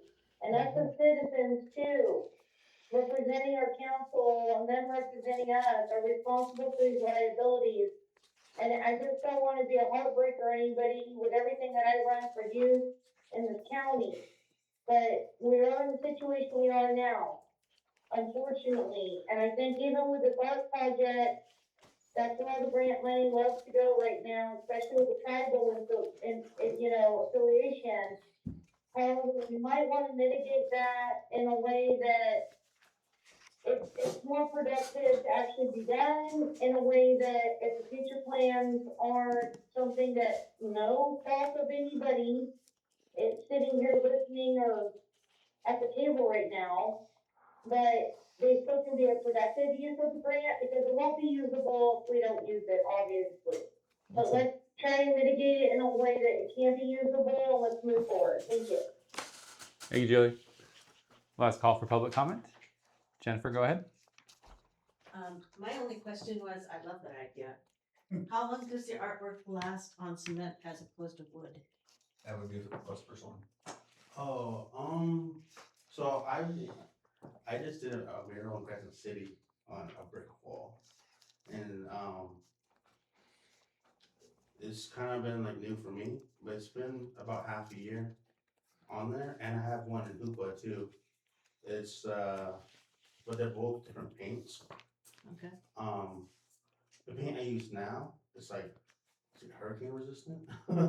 So my mentor, he used that paint on a mural in Hoopa like 8 years ago, and his mural has been there through Hoopa summer, so it's 115 degrees, then it hits the winter, no cracks, no nothing, that's just on panel wood. Nice. And so the concrete, I'm pretty sure will last a lot longer. Okay. So whenever I do go to Crescent City, I do have to check on that mural to see if it gets vandalized or anything like that, but it's still standing strong, and I really power wash it to get the mud off of it. Nice. To clean it, yeah. Yeah, I just wanted to have the council be informed, so when they decide on materials, maybe how long your art lasts would be nice. Oh to yeah, know. I use like very fine top notch art or a paint. Okay, thank you. Thank you, Jennifer. Last call for public comment. Bring it back to council. Councilmember Napier. Oh, I was ready to make a motion. Oh, but I do have I was going to one. wait for you to say. I have one. I think this is a wonderful idea, and I really appreciate the work on this. And I do want to say that it is important. We are all given a fiduciary responsibility to the community. So when we look at grants and we look at donations, it really isn't free, because the maintenance costs of all of anything we do, we have to take into consideration for the community as well. And I'm not saying I'm not in favor of this. I'm just saying both with a grant or a donation, if it's for a specific purpose, someone could come in and say, I want to give $10,000, but you're going to build this structure. And then the council has to weigh in and say, how much will this cost us over the years that we have it? Because most of these grants require that we keep that up for 30 years. And so it is important for us to listen to everything and figure out how it all works out so that we make the best decisions possible. So even when we create funds, there's all kinds of funds for the city. It is important that we really take a look at what is the long-term impacts. So that is part of our job up here. That being said, I'm ready for an motion. Councilmember Napier. Yes, I'd like to make a motion to authorize city staff and Mountain Bike Tribal Trail Alliance to proceed with the full application round of the 2026 Arts in California Parks program for the Blue Lake Bike and Skate Park. We have a motion made by Councilmember Napier. Do we have a second? Seconded by Councilmember Bayless. All those in favor say aye. Aye. Opposed? Hearing none, it passes. Thank you very much. Thank Yeah, you. Thank you. Moving on to item number 12, adoption of parks and recreation fees. Geez, Emily, you're here all night. Thank you. Thank you, Sean. Thank you, guys. Thank you. Nice to meet you, Soren. Thank you. All right. 1262. Hi, everyone. Item 12, are we ready? Yeah, go ahead. Great. This will be a quick one. I'm bringing this to you. It's a resolution I've drafted based on our last time we've updated our fee schedules, generally to Parks and Recreation. I've changed the dates out, and you can see the draft in front of you. Shall we proceed? Yes, please. Thank you. And just so you guys know, I did make the correction in the clerk's certificate where it says resolution 1261, so it says 1262. So Thank when you. John goes to sign it, it will be accurate. Thank you. Major. Major? Council questions, comments, concerns? Nope. None? Before I open up to the public? Does the public wish to? Sorry, go ahead. No, I'm just saying, it's been how many rounds? Yes. Many. Does the public wish to comment on this item? Parks and recreation fees. Adeline Jones, go ahead. I have to now. I'm wearing my hat. I just became the vice president of the Blue Lake Chamber of Commerce, and we have the president here before you as well. I just have to weigh in on the fact that the city is charging the chamber to rent the park for Annie and Mary Day. And I want to let you know that it did happen many years ago, but it's immaterial to know what it was back then because with inflation and all, it wouldn't make any sense. But it is unfortunate that this is happening because it's a perception of other areas in the county that this is a city event. They don't even really think of it as a chamber event. And we always have to explain that it is, but now there's even more separation. So I just have to express my sadness that that is happening. The chamber is not flush with money. I think we're at $10,000 between our checking and our savings. We have a lot of expenses. The music has upped their price to $2,000 for the day. They cover all of the electrical and that kind of thing that they need to do. We had to up the booth spaces for the vendors from $50 to $60, and the food vendors from $75 to $85. So there's a ripple effect when something like this happens, and it's unfortunate. So I just had to weigh in that it's not a happy thing to have to do. I can't think of any other reasons but that. We're a very dedicated group of people. The board of directors is a really dedicated and enthusiastic group. I just ordered 250 I Heart Blue Lake buttons, and we're going to have lots of publicity for it. I'm not sure we're going to have the train this year, which is sad. We're hoping for a petting zoo and maybe pony rides again, which would be nice. But we have been having a lot of vendors. I mean, we had over 60 vendors last year. Yeah. So it's a very popular event. We moved it from the first Sunday because it was conflicting with Rio Dell and their Wildwood Days, and they're a small community. We didn't want to conflict with them. And the vendors were conflicted too because many of them wanted to do both, and they had to make a decision. Wildwood Days is 2 days, and ours is only 1. Anyway, I'm just registering my sadness about that situation. And in the past recent Annie and Mary Days, we have not paid for the park fee. Thank you. Thank you. All right. Further public comment? Jennifer? Julie Christie, go ahead. Just testing audio again, you guys. I keep you walking around the bars. You're good. Okay, cool, thank you. I would like to recommend, as mentioned by Emily and staff, that we schedule. Thank you so much for working so hard on it this year, you guys. I know it was a big challenge, but you know what? Look at the, baseline we have to start out for next year. And you can always bring it back for a resolution to change something as we go. So let's just adopt it right now. I think that's a great idea to get going. We're a little behind the bar. But we had to do all this like playtime to hear everybody, and thank you for doing that. As far as Annie and Mary Day goes in the chamber, I do still support like getting the other chambers back in here because I think our chamber will learn a lot. I know this is going off script, but the other chambers have to pay like Fortuna and Oric and stuff like that to use their facilities too. It's not out of the norm. And anything we can do to make revenue, great. We just have to work together. It's not a blaming game all the time. It's working together. Thank you. Thank you, Julie. Last call.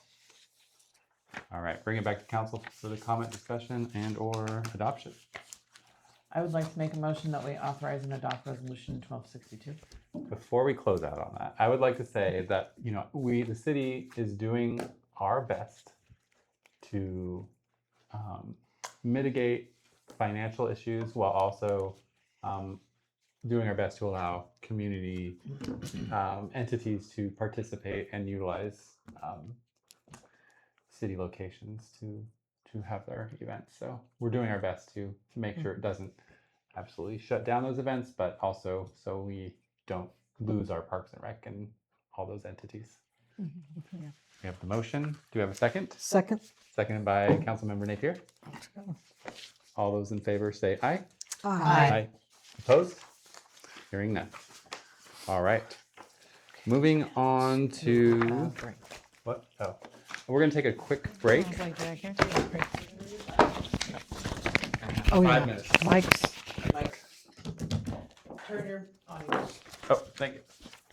All right, audio is on. We are back at the Blue Lake City Council meeting. We're moving on to item number 13, ad hoc committee Danco project. City staff, are you filling us in on this item? Yep. So on September 9th, 2025, the council selected Mayor Swatsky and Councilmember Napier to be the ad hoc committee for the Danco project. And in light of some of the new things that are moving forward and the amount of time that it's going to take to go down this path for negotiations, I wanted to make sure that no changes needed to be made to that because I thought it was important to have a consistent group from here forward for sure. And so if this is only on here to give you guys an opportunity in public to decide whether you want to make any alterations to the members of your committee or if you'd like to move forward as is. Go ahead. Councilmember Napier, please go ahead. Thank you. Because we did this by motion and we currently have City Manager Jill Duffy. So I think we would need to remove her and put you. That's fine. We can do that. Yeah. Next. Michelle, anything? No, I mean, I guess that because the nature of the ad hoc intention has changed a little bit. I appreciate the bringing it up for consideration to look at it. It just seems like it's a little bit different than it was before, so it's fair. Thank you for bringing that up. We have continuity on one side and we have fresh eyes on the other if we were to shuffle around.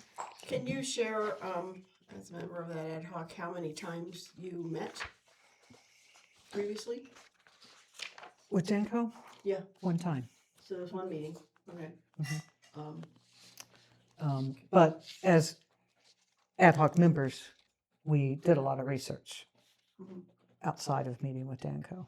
Okay. Councilmember Bailiff, any questions or comments? Yeah, I think you guys have done a great job, and, I would be in favor of keeping consistency. Great. And Councilmember Bailiff, just if you could speak up a little, I apologize. Okay, I would be in favor of consistency. Great. Do you have any concerns, John? You're part of that. I don't have any concerns on my end. If my only constraint is time. That would be my only constraint that I could think of. But I've been able to accommodate so far. But whatever the council's wishes are. So,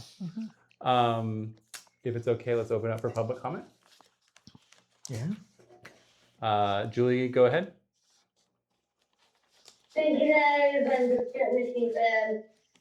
Do you agree with Terry's comments? I really concur that having consistency outweighs a lot of emotional issues at the moment.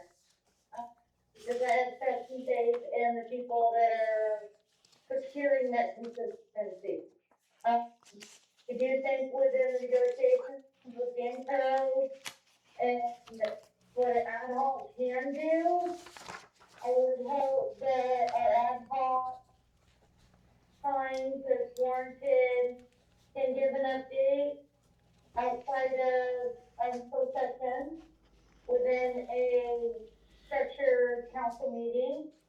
And that they could potentially be given authorization beyond that point for further any other public commentary period to be allowed, for instance, a town hall or something of the essence.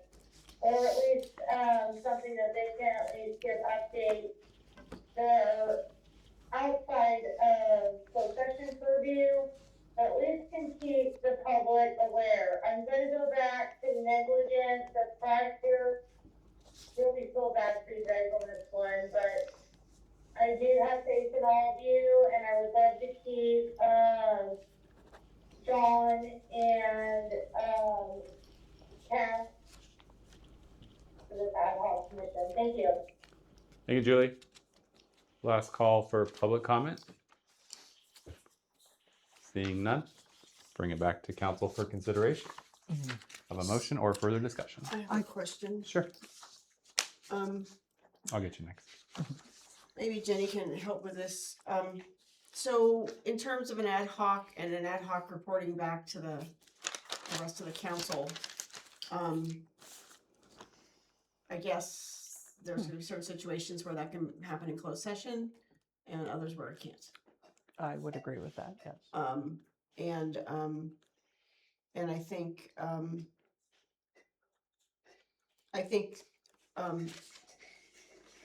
the council as a whole doesn't always get the benefit of the work that the ad hoc commissions or ad hoc committees are doing. And I don't know how to solve that problem necessarily, but I think that's something that we should be keeping in mind when we're working on some of these, because it seems like the ad hoc committees are doing a tremendous amount of work in various ways, but then we just don't have a vehicle for sharing that information. And I think it's important, depending on the topic, that the rest of the council is getting the benefit of that information. Sorry. Whatever it might take to create a space where that can be shared, if it needs to be in closed session or whatever. But because I guess I feel like in a situation like this with this, has pretty significant implications. We'd all want to be sure we're on the, we all want to have an opportunity to be on the same page. I would. Sorry. Excuse me. Sorry.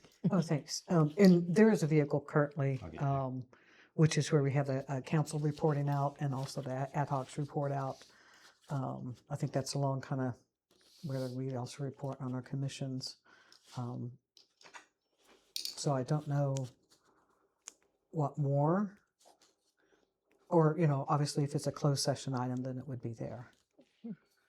I just feel like, by the time we do a report out at the end of a 5-hour agenda, we're all kind of saying, I got nothing, because nobody's, we're all tired, and we're not really getting that information shared. I know, by the time we get to the end, nothing that I might have thought about sharing 3 hours earlier really is that important. So, but I just feel like, anyway, I just want to make sure that we can all be making those decisions together, even though the ad hoc is the representative of the council, that we are truly making those decisions together. Michelle, you- Right. Well, yeah. My understanding of the ad hoc and ad hocs that I've participated in, where there is a clear understanding that there's not any heavy duty, deep decisions that are going to be made outside of the council. But some of those, it's not like we're sending the negotiation team in and to speak on behalf. There are some definite relationships that are being, established with consistency, with understanding for that ad hoc to bring back some of those items, if necessary, back to the council for decision making. But I feel confident that the ad hocs that we select and that we have selected are with that understanding as well. That's my understanding of the ad hoc. And so same with the next ad hoc that I'm participating in, of course. I'm going to do all this work and then bring it back, so I feel pretty confident that our ad hoc is going to do a good job in representing the concerns of the council and the questions. That's my thought. Councilmember And Bayless, a go ahead. clarification from you, Elise, and also a question. So on the end of the meeting agenda, when we have an ad hoc committee report, it isn't necessarily that we can get into the nitty gritty and have a big discussion about it. So maybe your clarification here is, where is the time where there can actually be a discussion if somebody presents? Is that more where you're coming from? Right. And I know we're meeting twice a month and we don't want to make it really long, but I know many cities do a study session. And so if it comes time when the ad hoc is going to actually present something, I guess it could just be on the agenda, but that might be a time for a robust discussion. And it's a little more free flowing. You aren't required to meet this. You are for the Brown Act and you notice it, but it is more of a discussion working session, which would allow you to have, throw around more ideas. So. And, we only had one meeting with them, and we reported out all of our findings to council. And I think Jenny has the report on that as well. I think you had a copy of that. Anyway, maybe. But we did report out everything that we, our findings. And, I think no good decision happens after 10 o'clock. So maybe those special meetings will be more frequent, and we'll have the ad hocs report out in the special meetings instead of late night. Yeah. If it's a closed session item, obviously. Yeah. Go ahead. Oh, and in my experience on the numerous different ad hocs, I find that ad hoc members are really good about giving voice to other council members' viewpoints that they have learned through open session, so that we aren't just running down in one direction, but really trying to look at it from, different angles, different perspectives, and see how that folds into the conversation. So. Any further discussion? Do we wish to continue with our current ad hoc? Did you want to comment? No. I thought you were going to ask. Do we wish to continue with our current ad hoc members, or do we wish to reassign them? I would move that we continue with the established Danco Project Ad Hoc Committee of John Sawatsky and Kat Napier. Motion made by Louis Lusso. Do we have a second? Second. Seconded by Councilmember Bayless. Can we amend that to modify the city manager? Sorry. And I think that's a good Jenny point. Short, the city manager. Yeah, Sorry. to remove Jill Duffy, interim city manager. Friendly amendment from Councilmember Napier. Everyone understands the motion then? Okay, great. So Okay. we have the motion made by Councilmember Louis Lusso and seconded by Councilmember Bayless, and amended And now all those in favor say aye. Aye. Opposed? Hearing none. We are continuing with our current ad hoc. All right. Moving on to item number 14, Resolution You guys have some 1263. stuff to read. Tell us what you got. Okay, so item number 14 is related to the annual resolution that must be adopted for us to be eligible for the RMR funds that we use for street maintenance. Resolution 1263 is attached to the staff report, and it lays out, all of the things that are required by the state to be in this. This is their sample resolution. There is one conflict between the resolution and my staff report because when I sent this to the state for review prior to adoption, they informed me that they had updated the streets and roads needs assessment date to 2023. So the resolution is correct, but the staff report says 2018 because that was the last time that they did it. But basically what you're doing is you're selecting projects that the $33,811 that we anticipate receiving from the gas taxes that are road maintenance and rehabilitation funds, that those will be used for general road maintenance on G Street / Hartman. That's really one street that turns into another. Charton Road and Railroad, and that will consist of pothole repair and road rehabilitation. And that we also are going to do some sign replacement. There's quite a lot of signs that are literally faded to the point where you cannot read them that say no parking. And so we'd like to add this to this year's, and we're going to do the westerly half of the city from Powers Creek to Charton Road this year. And then the thought is next year we'll do the other half. Questions, comments, concerns? Speaking of sign replacement, on the stop signs, did we ever give direction regarding adding a stop sign or speed limit signs on, is it KHI? I Street, yeah. I that we talked about. I mean, there's a process you have to go through. You can't just decide you're going to do that. The recommendation was for speed limits. Right. Yeah. And that's not a problem. Glenn ordered signs the other day and he had a list of them. I'll have to look and see if that was one of them. And the list that you have for these repairs, is this what you already submitted? Or, okay, it's to be submitted. It has to be submitted by July 1st though, so. Okay. Let me ask I don't one have last. too long. Oh, sorry. One last more follow-up follow-up. question. Okay, thank you. Is any part of these funds, would it be appropriate for drainage issues since roads and drainage? It can are be for connected? drainage, yeah. It could actually literally all be designated for drainage. That is one of the things that would be an allowable expense. Including drainage study? Yes, but then you would have to fund your staff with something else. So, Well, not all of it for drainage study, but Any of it that you use for drainage, you'll have to fund your staff with something else because these are the funds that fund your Department 320 expenses.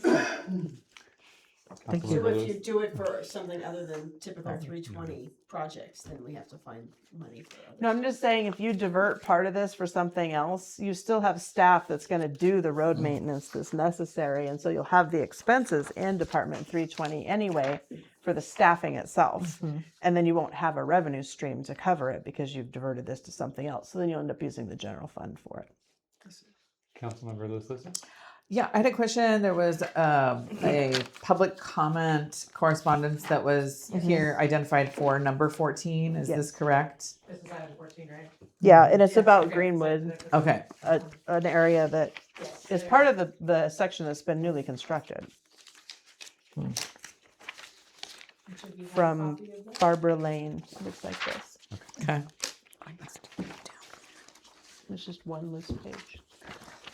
Probably somewhere in here. No, I'm sorry. No, it's, I put it down there. Yeah, I was wondering why there was no DI at that corner. Yeah. further questions? There we are. Did she give you an attachment? Because she says there's an attachment. It says there's an attachment. She gave me one and said, give it to the mayor, so you have it. It's like What an was it? article. Okay. What was it? It's a like- study. It looks like an article cover.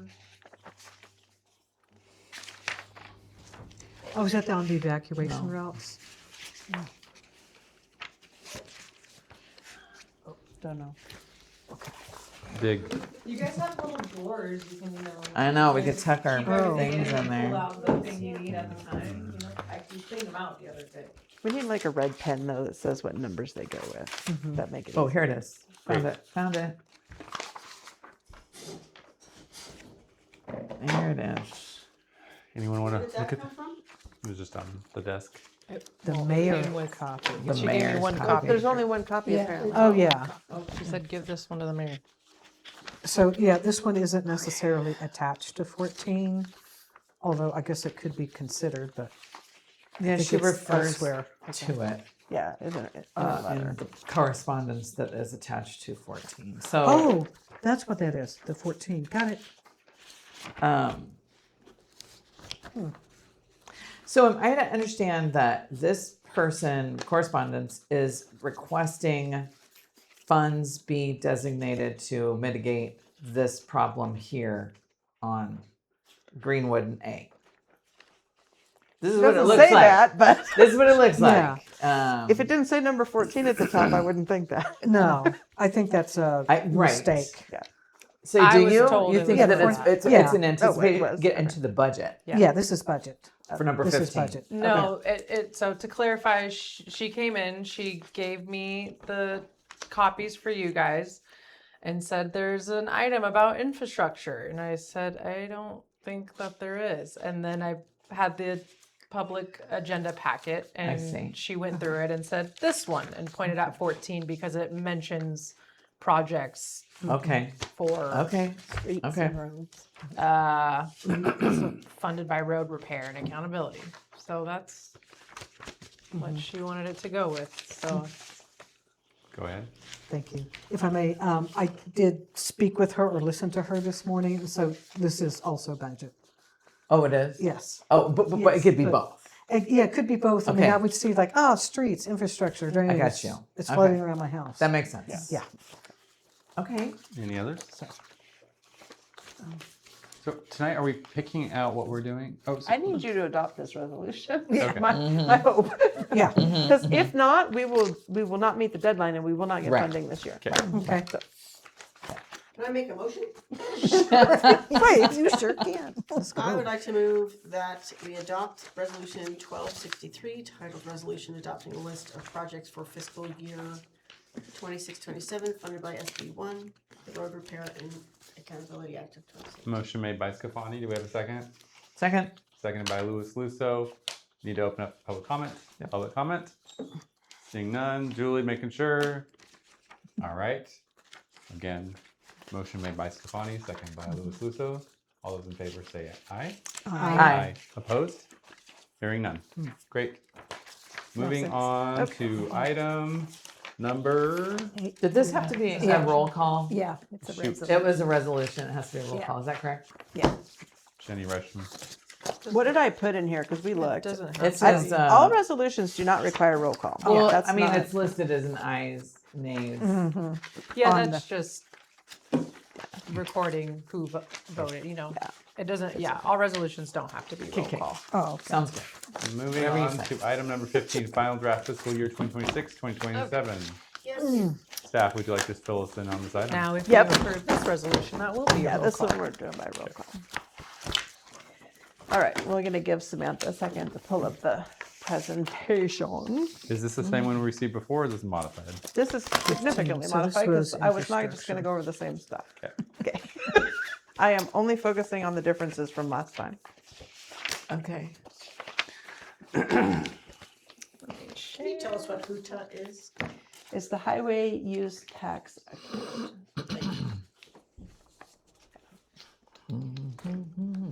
And there's actually like 7 sections of that, and we account for the money differently from every section. It's a beautiful thing.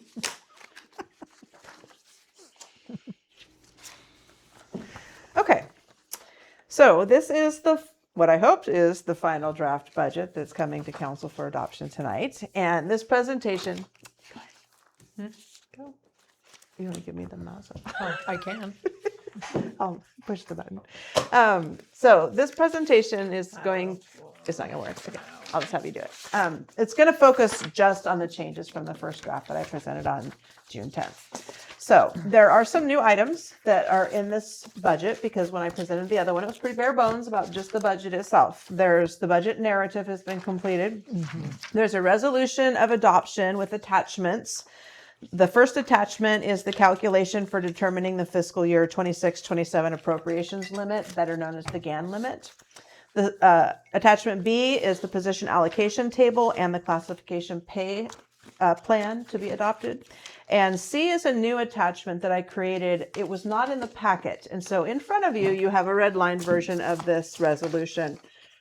In talking with the finance manager, we felt like it was an important part of this process for budget because we're doing health insurance so differently this year than we've done in the past, to make it very explicit as to what it is that council approved for this fiscal year for their contribution as the city. And so attachment C lays that out. And I'm going to go through in detail what that is when I get to what the resolution consists of. You also have been provided a table of cash trial balances for the time period between July 1st, 2018 and June 30th, 2025. That was one of the things that you asked for last time. I took those. I also made some graphs out of them. The numbers themselves were a lot and very linear. And so I felt like some graphs might help see the fluctuations, which ones are just fluctuating a little bit, which ones are fluctuating a lot. You'll notice I had to make two graphs because some of them had so small of fluctuations, you couldn't even see them when you were at the scale of the bigger funds. And so there's two graphs of those. And then I also created a link with Samantha's help of a PDF that has 8 years of revenue expenditure reports. And that goes with the trial balances, but because you can see in the revenue expenditures what's actually going on that's causing the cash balances to go up and down. Okay. And then some of the summary of the changes in the budget itself from the June 10th draft. I have gone in and made all the corrections that are necessary for the amounts that are to fund the unfunded retirement liability and the GASB 68, 74, and 75 adjustments to match with that CalPERS estimate. I also have decreased the planning costs by reducing the number of planners that are at our office from 2 to 1.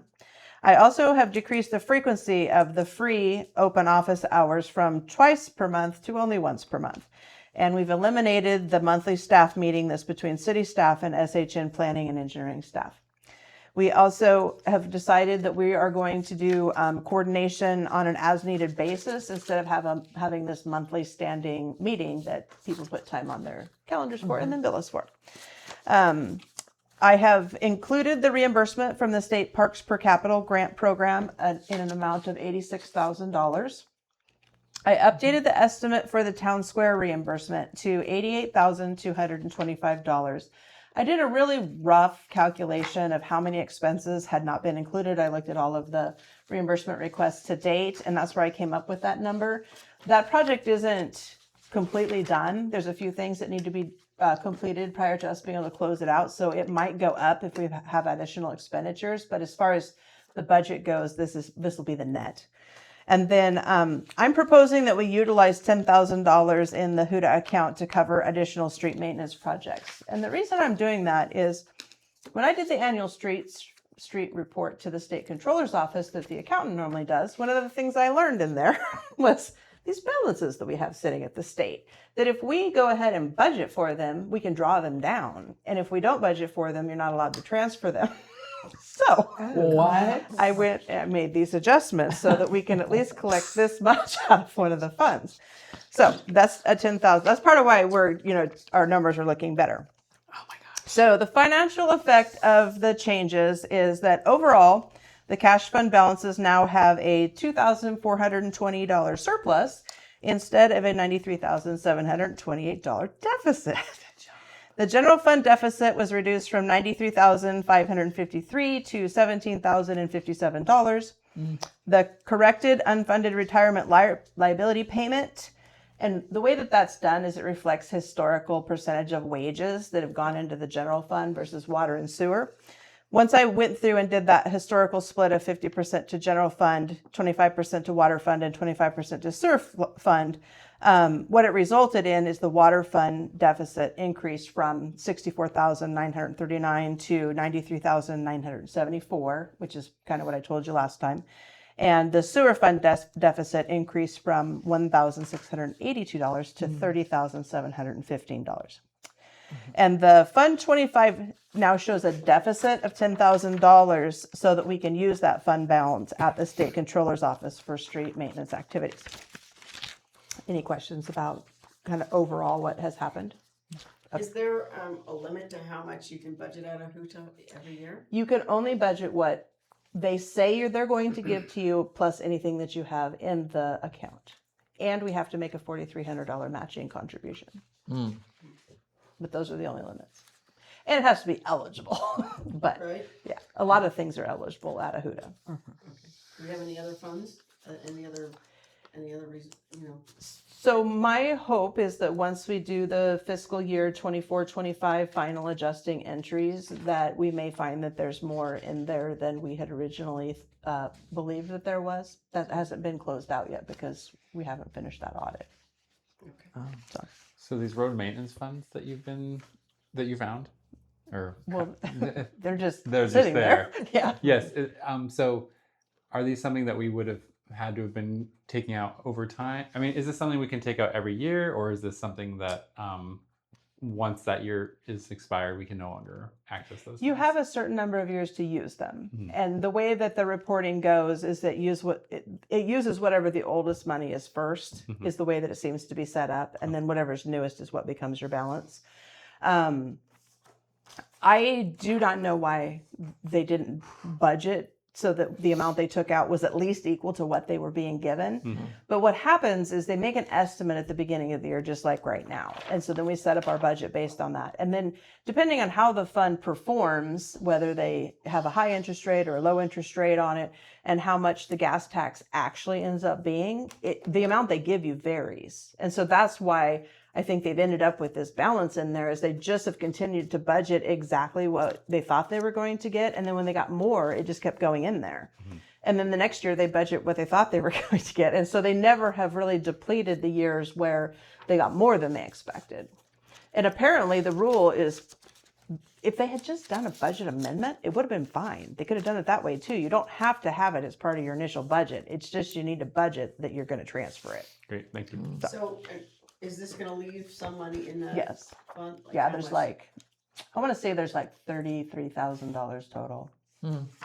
I only took this amount because of the $4,300 match that we have to leave. And you'll notice that when you look at the summary sheet, that's about what the deficit is in Department 320, because there's no point in budgeting more than what we're even going to spend. If we get to the end and we've spent more, we can do an additional budget amendment. Last call for questions. Okay. All right. So Resolution 1264 is the document that's actually going to adopt your operating budget for fiscal year 2026-27. There's specific things that have to be included in it.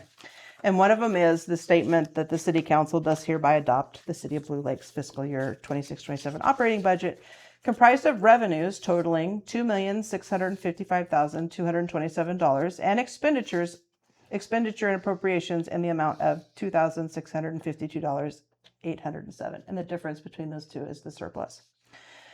It also specifies which funds you're doing a net draw from, because the funds that you have surplus money in, you cannot necessarily use for the other funds because they're restricted. And so what this list is a list of the funds you're actually going to have to draw on. So in the general fund, the estimated 7/126 balance for cash is $866,594. The net draw is the deficit of $17,057, which will leave you with roughly $850,000 at the end of the year.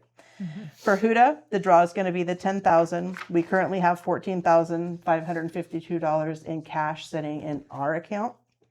And so the $10,000 will come out of that, leaving $4,552.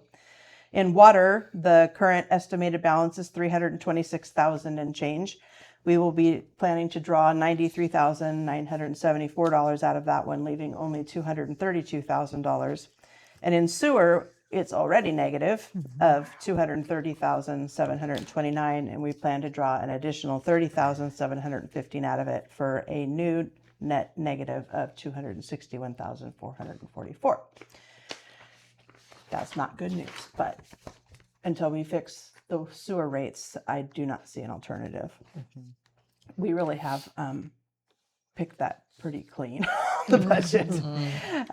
So the other thing that your resolution does is it sets up the fund transfers. And this is part of the reason that you have to budget an amount to be able to transfer it from one fund to another. So this is where you set an amount that you're going to transfer from Fund 25, which is where your RMR and your HUDA money sits, into the general fund for Department 320.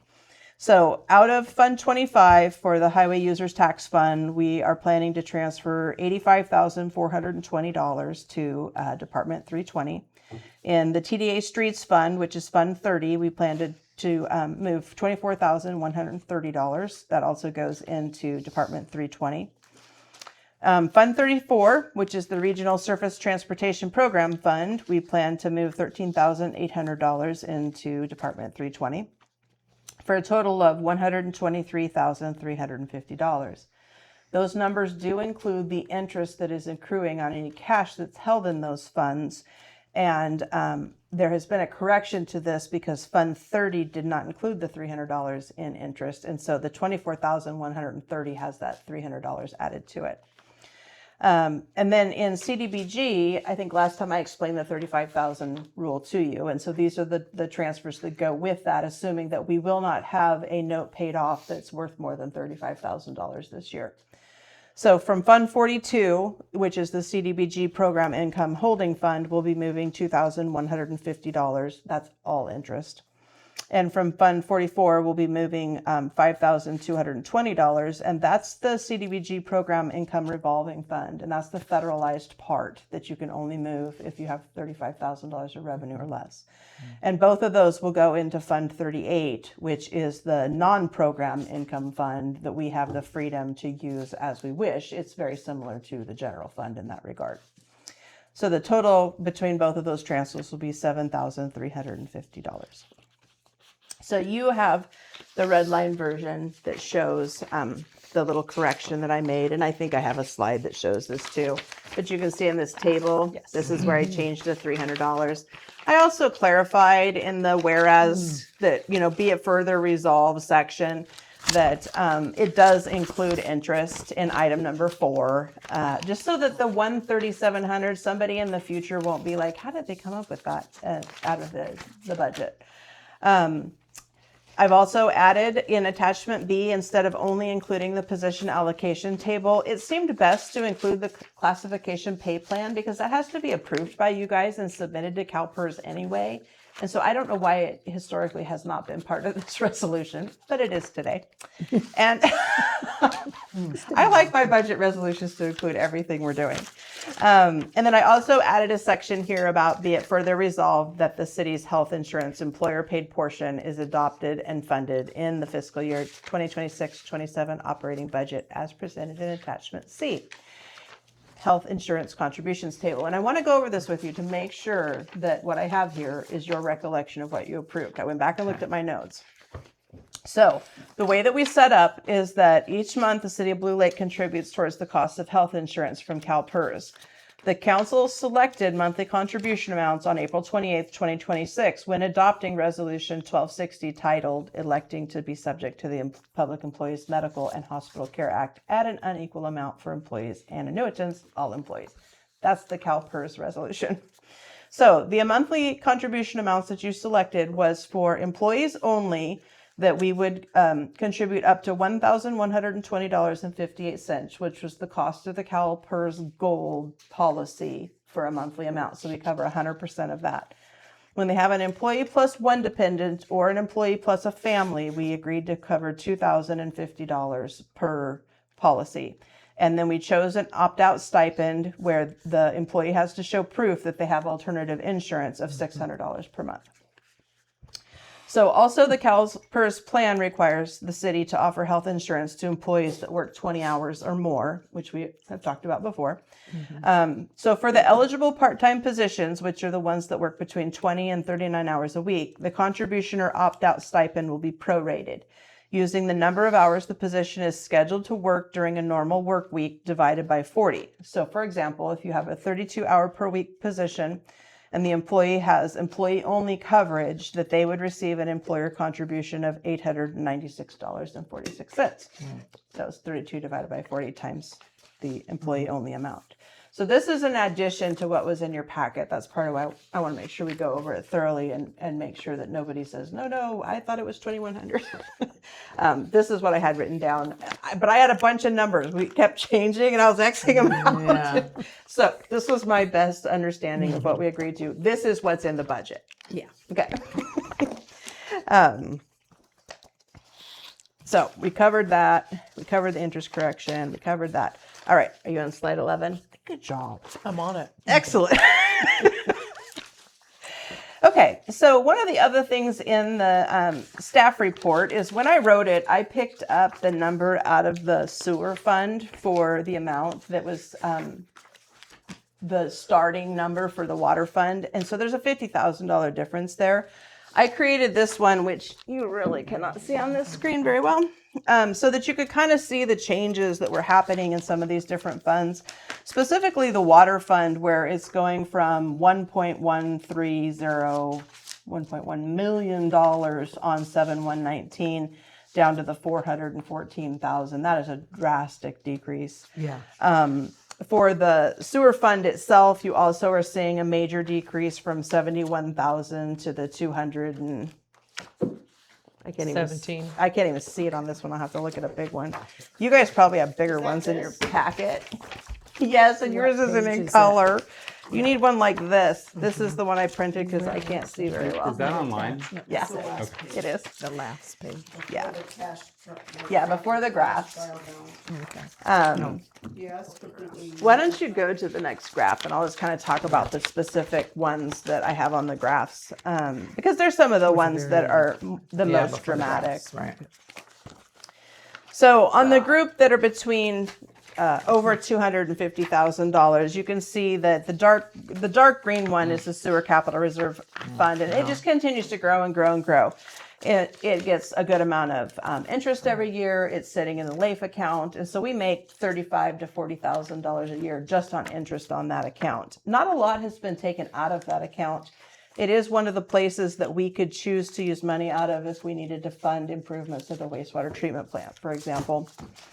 You can see the one in red, which is the general fund. It kind of just meanders up and down, as a general fund often does, where some years you don't spend as much as you budget, or some years you get more revenue than you thought you were going to. One of the things that's interesting about the way that city accounting works, municipal accounting, is that in the general fund, it's done on a modified cash basis.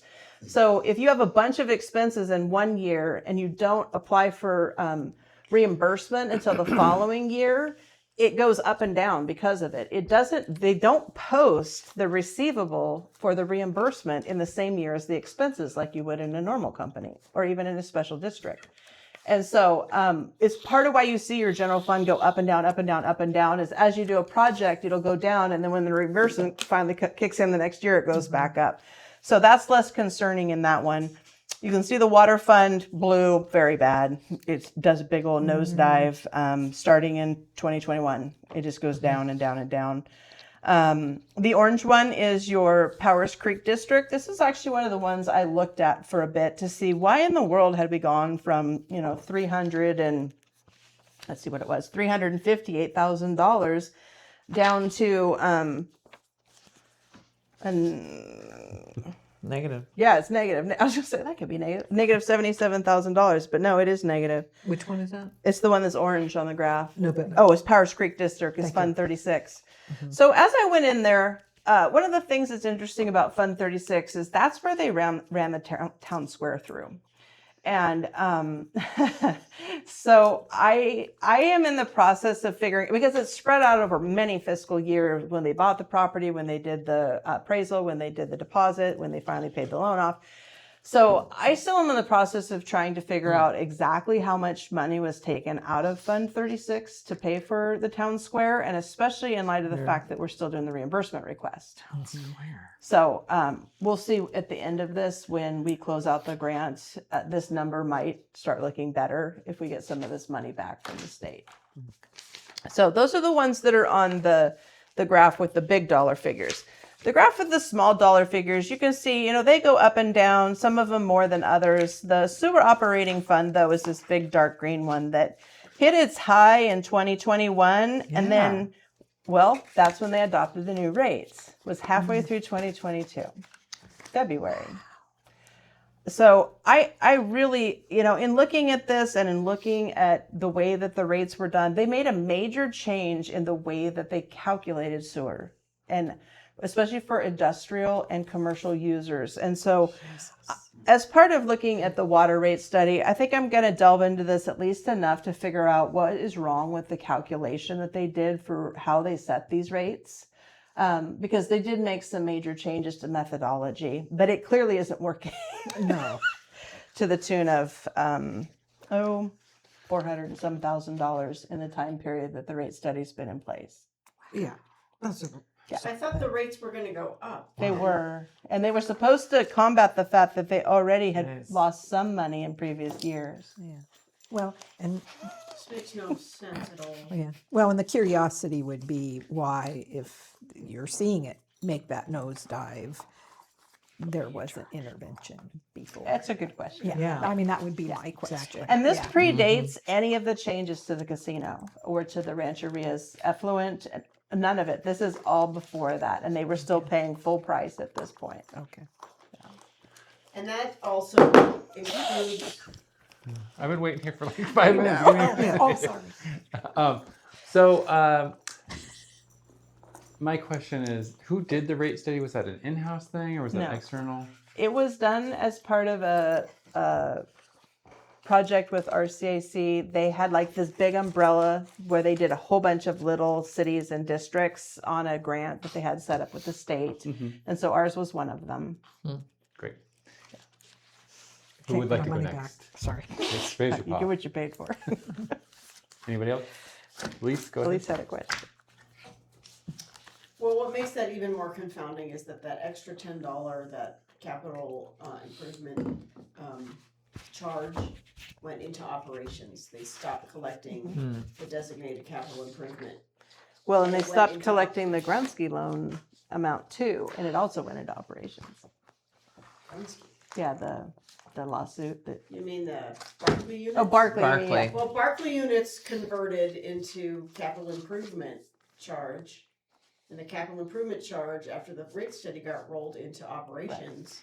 It's all going into And we're operations. still going like that. That's crazy. Yeah, and the change was major the way that they did it. They're calculating BODs and we're doing testing, and it needs some investigation. So what we're suspecting is the calculations were just there wasn't like misuse of funds or anything like that. No, I don't think there's a misuse of funds. I mean, this is the kind of thing where somebody did a calculation and they're off by a factor of 10. Like they missed a decimal point sort of a thing. This is a lot. Okay. Yeah. Any other questions? Thank you for the updates. I'm sorry I bring bad news. I have a question about these. Did I have anything else? Oh, no, just questions. On the first page of your presentation, or your staff report, you're including the reimbursement of the state per capita grant of $86,000, and the town square reimbursement at $88,000. So are we talking? We're expecting to get a total of 170 some odd thousand? Yes. Okay. That's correct. Any other questions before I open up the public? Julie, Christie, go ahead. Thank you guys for hanging in there, especially Jenny and staff. I really have to commend you guys for the preparation and the prior meetings that have kind of outlaid where our budget's going. Thank you, council, for your critique of the budget. I really didn't catch anything where you guys wanted anything to be shifted around too much severely that would adopt the budget as is. We wanted to bring it back and make amendments, just like we would need to for other subjects. I just really wanted to commend Jenny, knowing other platforms that I participate in. Thank you. I really dove into a lot of stuff for our city in particular that needed to have a little bit of spotlight on. And as far as the revenues go, there was public records requests during that time questioning why we're having a issue, and I think that should be public surgery too. I'll leave it alone tonight, but anytime you guys wanna bring these matters back throughout the year, I fully welcome it, and I can let you guys pass in the budget as is for this evening. Thank you for all your hard work. Thank you. And could I just say two Sure. other things that I want to make sure you know? There's a couple things in my staff report I want to point out. One of them is that this budget does not include any capital improvement projects. This is your bare bones budget. And as Julie said, the intent is to come back and ask you guys to make adjustments and modifications to it as these projects come to fruition. The second thing is related to item number 14, which is related to general fund designations. I've got a list here of some of the ones that the Budget Ad Hoc Committee had brought forward. I want to make sure that you understand that we don't have to do this tonight. It's not in the resolution. It would probably be a little bit messy, but it's certainly something that I think we need to do in the near future. We need to create some of these spaces to set money aside and say, here are our intents and here's how we're at least going to start funding these things with the idea that we'll keep adding money to them. Or if as we do the mid-year budget revision, we find out that, you know, some of the estimates were way too high and the housing element didn't cost as much as we thought, we can shift it into some of these and actually get the projects moving forward. Yeah, I think that's great. I think that moving forward, looking at our vision, looking at anticipating some of those CIP projects, you have some ideas already flowing on what we're going to be needing to spend some money on, but it's inclusive on that item about things that are of concern right now. So I appreciate that. I appreciate the whole presentation, actually. It helps me have a better understanding of what is happening and a real appreciation for all the work that you're doing. And I have to say, like, the ad hoc committee was great to work with. Yeah. They had hard questions. They tended to send them to me in advance so I could figure out what the answers were before they got there. You know, we had a lot of meetings. We talked about a lot of stuff to get to the point where we had a budget that they were willing to recommend that you guys adopt. And I think because they worked on it so hard, it created a situation where I had answered those questions for them. And so it made it easier to present that information to you guys. And I Go ahead. I just want to say what a pleasure it was to work with you and all of your answers to our many, many questions. And I really appreciate in this that there's very clear audit trails for everything and where money's going. You have really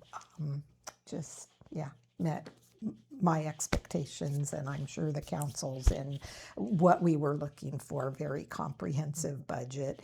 And, you know, I appreciate that you are identifying all these things that are out there that are big and kind of a little bit scary.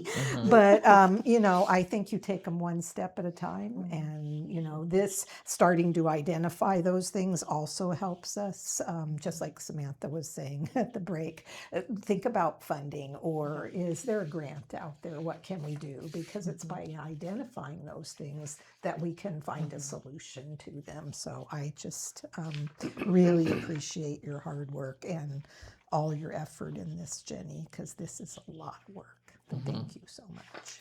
Good work for the city of Blue Lake. Councilmember Napier. I mean, ditto to everything that Terry said. And I wish the room was full here for them to know that you didn't just take the numbers at face value. You questioned every number, every line item, reassigned, reapportioned. It was a huge undertaking. And if we asked for an 8-year look back on funds, she did it. And if we asked for current balances as best as she could determine, she did it. And if we asked for, okay, we know that we don't have extra money now, but how do we get there? How do we begin to move towards what our citizens need? You know, the drainage study, capital improvement plan, you know, corrective action on the sewer and the water. You know, you're already taking those steps. And I just thank you so much for not just work, but legitimate work and effort to get as true a picture as possible. I don't think we've had it this clean and clear for a long time. Yeah. And I also want to add to that and just say, the city staff and with Jenny's help and support and everything else, they are taking such a deep dive into how funds are, done within our budget, where they go, are they in the appropriate place? And it is really important because being able to go back and look at this, there will not be the questions that there has been in the Definitely. past. So truly great. Yeah. Thank you. Any other comments or questions? I You, did have, sorry. go ahead. You have drainage study here on your, possibles going forward, and,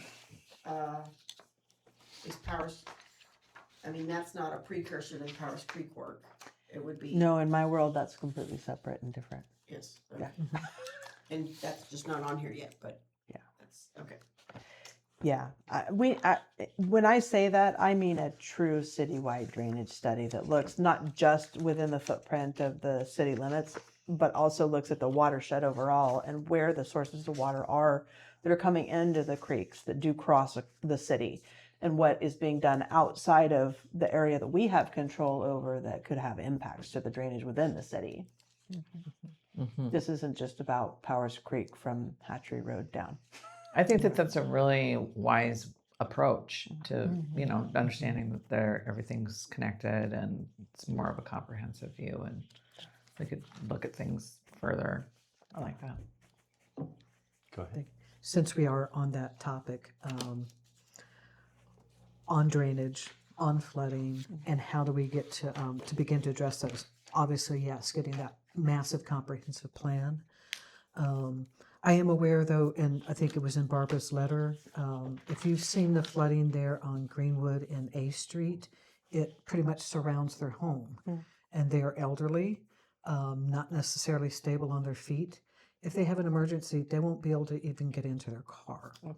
So this is, one of those things that, even the drainage study, it's important. But also, I think the same with the breach at Powers Creek at the end of Charton Road. And I'm not saying that we have to change the whole budget tonight, but can you help us get there for our residents so that we have money, that we're taking steps, and even if it has to be some form of an emergency declaration or status to be able to address some of these portions? Because I don't know if you read the letter from Kit Mann. I thought it was pretty moving.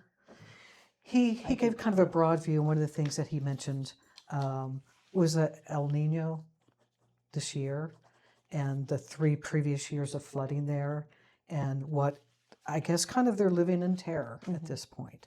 So I know I don't want to go too far into it, but for our next meeting, if we can have some tangible steps to take towards some specific issues, I know we can't do it all, but I think they're really asking for relief. Absolutely. Yeah, and I believe that on the future agenda item section, I will present the hazard mitigation plan at the July 14th meeting. Okay. And that really is the first step in being eligible for FEMA type money to be able to do these kind of drainage studies and truly do what needs to be done to fix the drainage for the purpose of drainage, not the drainage for the purpose of watershed restoration, like one of our speakers said. I want to look at this as a flooding issue, not just as a habitat issue. Right. So we'll adopt the plan, and that will make us eligible for funding. Okay. Thank you. I realize we can't deep dive on this question, but when some of these potential litigation issues resolve themselves, will we be able to make that public? Or do we have an ETA on when some of these claims can be?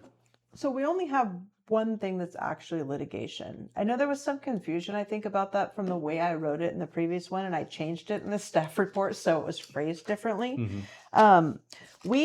I'll just be clear about what we do and don't have. We have a claim that was filed by Burkhart that was rejected, and we've received nothing else. So it may just be nothing. We're waiting for time to run out. We have the Danco project, which may not result in litigation. It may result in a different outcome. The only one that's truly a lawsuit is the one with Mr. Ricca, and it's going through the court process.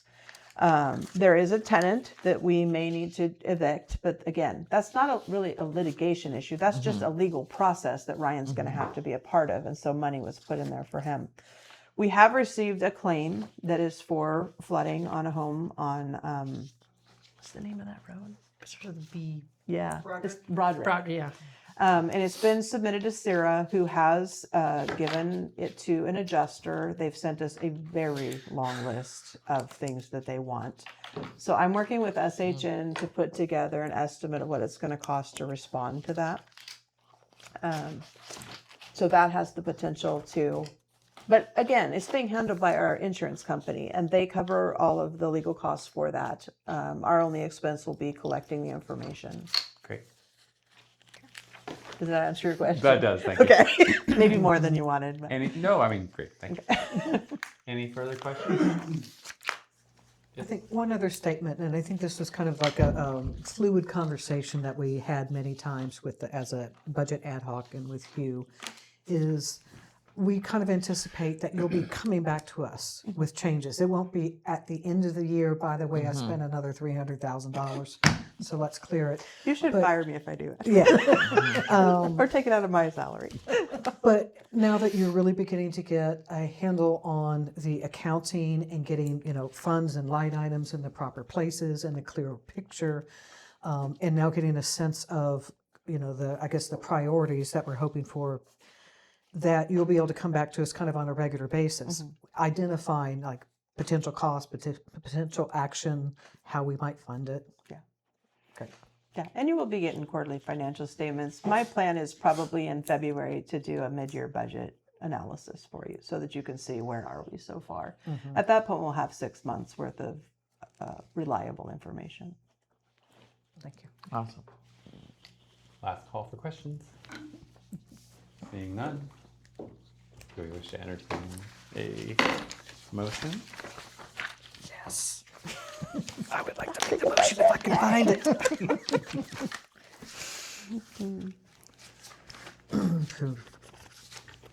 I would like to make a motion that the council adopt via roll call vote resolution number 1264, adopting the operating budget for fiscal year 2026-27. Motion made by Councilmember Napier. Do we have a second? Second. Second by Scafani. Let's get the Roll call, please. Oh, what? Do you want to take the other action separately? Oh, At least the organizational chart should be approved because the classification pay plan is now in the resolution, but the organizational chart is not. I can withdraw my motion for a moment and or amend it after Or we conversation. can do it on as those. 2 things if you'd like. Okay. Let's just go, shall we go ahead and just saw the org conclude chart it in first? In the Let's do resolution. it. That's fine. So let's just go Yeah, ahead and it's just continue in with the the- original motion. Okay. So Jenny, we're going to go ahead and just continue with the original motion and then do a second. Excellent. Do you mind if we do a roll call for? I guess we should do separate roll calls as well. The other one doesn't need roll call. You're not really adopting anything. Okay. You're just approving it. Okay, great. So please initiate the roll call. All right. Mayor Sawatsky, Aye. Mayor Pro Tem Scafani, Aye. Councilmember Napier, Aye. Councilmember Lewis Lusso, Aye. and Councilmember Bayless. Aye. We have a budget. Congratulations, everybody. Before the deadline and everything. All right. Champagne. No continuing We resolution. need to entertain another motion, I believe, to accept the adjusted schedules The org chart? or charter schedules. No, whatever. the organizational chart. Okay. I make a motion to approve the organization chart as presented. Uh-oh, she doesn't want to approve. Oh, is it going to continue on yours? I'm sorry. Is there a issue Comment? on the org chart? Yes. Okay. Because per our ordinance, the city clerk does report to the city council, and I think we had agreed that there would be lines drawn also to city council. It comes down and spreads out across everybody. It's all attached above the city manager. It looks like it's all coming from the city manager. on Well, that that one. wasn't the intent. Where is your? Yeah. That is not what I saw last time, but I don't see it now. I know, I can't even find I it. didn't keep Where it was that one? in my. I don't know. City I clerk, fought city with the manager, org City manager. attorney and city accountant are all in the same line. Yeah. They're on the same level, Yeah. but there's no connectivity from the council to the city clerk. And the city attorney and it should. And, you know, it is stated that it's a covalent relationship with the city clerk, which I know makes it kind of muddy, so we'd expect that there is. What do you want this to look like? You I just would- want a line drawn to each person? Because we could do that. Or like a solid line? I'm not trying to make it difficult. No, I really am okay. just asking you what you want. Yeah, Because I would- I I didn't would realize also- that from last time. Sure, I would also include a line then from the city council to the city clerk, and then That's what I'm also saying, from yeah, okay. city council to the city attorney. But it would also maintain the lines that you have drawn from The city dash. manager to the Okay, side. so I'm adding those three. Sounds good. Wait, what is that third one on the right? That's the city accountant. They No. all are contract relationships. I don't know if you. But, oh, the city accountant, that's not us though, that's you. So there won't be a line drawn from the city council to the city accountant. Then he has to be underneath. Yeah. Yeah. And the city attorney should be a separate, because. Oh, man, mine's just Really, we supervisor have the right to hire or fire, whatever, the city, the Right. city attorney. Mhm. So that is indirect to us. Isn't there an ordinance? I feel like I've read an ordinance that says the same thing about the city accountant, but. Well, there's a treasurer. Oh, The yeah, ordinance there is states- treasurer. stipulates Oh, treasurer, correct. and we Yeah. haven't designated anybody as a We, treasurer. no, I think there is. You, Now that we're having this Yes, discussion, it's coming when back. we created the city Yeah. manager form of government, it made the city manager our city clerk. So I did read that. in Oh. The the treasurer. history. Treasurer. But maybe Yeah. we should add that on here. The that- treasurer part of it, so then it's Okay. clear why the city accountant is underneath the city Yeah. manager. And so the direct supervision of the city attorney. Do you want and me to city bring this clerk. back? Or? Can you bring it back? I mean, can, it's gonna absolutely. be. Reject it. Say It's just an org chart. I'll bring it back. I'm We'll gonna fix it. withdraw my motion. Did you have a motion? Okay. With Then yeah. prejudice. Okay. Yeah. No approval. All right. Sorry, Jenny. It's okay. Okay. I know. I Sorry. looked at old ones, and this is No, what it's they were good. all I like didn't when they know were that. not. That was not They what I didn't report remembered. us. They were just dash lines. But I can add these. So do we need a Here motion was to my table this motion. item, or you No, you it's just have fine. direction I'll to bring just it bring it forward in the back. future? Okay. It's a fluid Oh, it document. wasn't able. I don't know. All right, moving on to item number 16, council correspondence. 16, council correspondence. We have none. Okay, no Oh. council correspondence. What? The letters we received? I thought that was item 14. Do we have any that were not assigned to an item? I will say there was something that came in my email that I forgot to provide to you guys, and it was regarding. Do you want me to read it? Yeah. Do you want me to come to the podium and Please read it? go ahead. No, you have a microphone. You have a mic on. Okay, You're fine. fine. All right. Well, you know. Unless you want to be on camera. No. She's on camera. Oh, you cut yourself off. Look at that. Oh my gosh. Where is it at? Sorry. I get a lot of emails. Formal public nuisance, noise complaint, continuous industrial rumble from AT&T infrastructure. That's the subject. Do you want me to read it? I'm going to read it. Sure, Okay. please. Dear Blue Lake City Council and City Administration, I am writing to formally log a public nuisance and noise code complaint regarding an ongoing disruptive environmental issue in my neighborhood. There is a loud, continuous mechanical rumble emanating from the AT&T substation / equipment facility located at 531 2nd Avenue in Blue Lake. This low frequency rumble runs at intervals throughout the day and night, 7 days a week, and is highly audible from my nearby residents at 511 2nd. The noise resembles a failing cooling fan, compressor, or heavy electrical transformer. It penetrates residential walls and is severely disrupting the peace, quiet, and nighttime sleep of local residents. Under the Blue Lake Municipal Code and Humboldt County Public Nuisance Guidelines, residential areas are protected from persistent, intrusive industrial noise that impairs the comfortable enjoyment of life and property. Because this noise originates from commercial telecommunications infrastructure situated within or adjacent to a residential zone, it requires official municipal intervention. I kindly request that city code enforcement or an appropriate city official investigate this matter by 1, conducting a decibel sound reading near the facility to verify compliance with local noise limits, 2, formally contacting AT&T's regional network operations team to compel them to service, repair, or or add sound dampening insulation to the offending equipment. I have documented the noise and am happy to provide video or audio recordings or speak with an inspector if needed. Please update me on the status of this investigation and any actions taken by the city. Thank you for your time. Jenny, is that something you can follow up on? Yes, I will talk to Dan tomorrow. Thank you. I have a little decibel meter too. Okay. All right, I'll see if he needs that. And I apologize for not printing that and providing it All good. on your dais. Thank you for reading it. You're welcome. Do we have any other council correspondence? Seeing none. I just wanted to acknowledge the one that was sent by 18 residents, and this was regarding, I think, the flooding and drainage. So I feel like, I just wanted to check in with the council that we feel like we have acknowledged this and Yes. provided some direction. Thank you. Yeah. Is that the one that Karina brought? This is the second one, multiple to, here. Oh, the 5:30. Wait, no, the flag. No. Sorry. I think it's the one Karina was holding up when she was All of us here. on Oh, yeah. I think so. Oh, you know what? That might have been the single, I'll let you be the, if we don't have more than one copy. We you normally better be. just, we kind of made the exception because we didn't receive the email, because we normally don't read these Yeah. into the record, we just receive them. Yeah. So we don't need to, you can do what you will with that, we don't need to read it. She already read this. No, I so- was just gonna make you. Would you say make a copy or something? Well, I think we need, no, it needs to be part of the record that she submitted it tonight. So you should keep it as the city clerk. In your secret files. Julie, go ahead. Top secret. Thank you guys, and thank you for giving credit to our written correspondence. I think that's really important. Fortunate to have the schedule written in with you guys. Some people don't have that.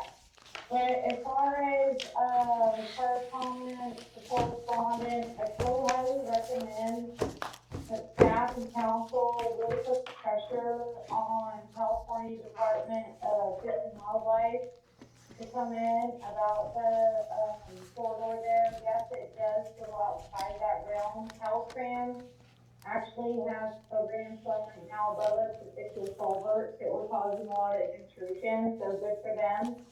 I want to give them credit for that. It's been in their program report for a minute here. It's in their budget. They're gonna do that. It's gonna help a lot. What we gotta do down in our home front. And I just want to thank the people that did write in for comments. And that's really important. And thank you guys for giving them credit for it, but also within the spectrum of that, get into agenda items, pulling some of those out and, addressing them would be really appropriate too, I think, for public relations. Thank you. Thank you, Julie. Moving on to item number 17, reports of council and staff. Any ad hoc committee reports? No, nothing to report from me. Okay, commission updates.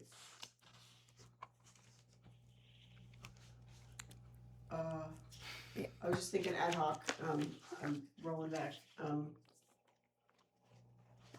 think the transparency ad hoc is,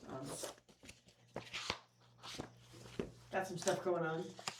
Sure. Yeah. I mean, Fine, maybe there's nothing to report. the only thing I can think of is for me, my side of things is those if we for the thumbnails for the videos, if we had some, we had some icons on one of the Parks and Rec ones or two of them that would like indicate what was actually in the meeting instead of just having a static image of somebody like this. We have like some icons of what the key items in the meeting were, so it's easier to find what you're looking for or what. Yeah, we were supposed to meet and talk about this. That's right.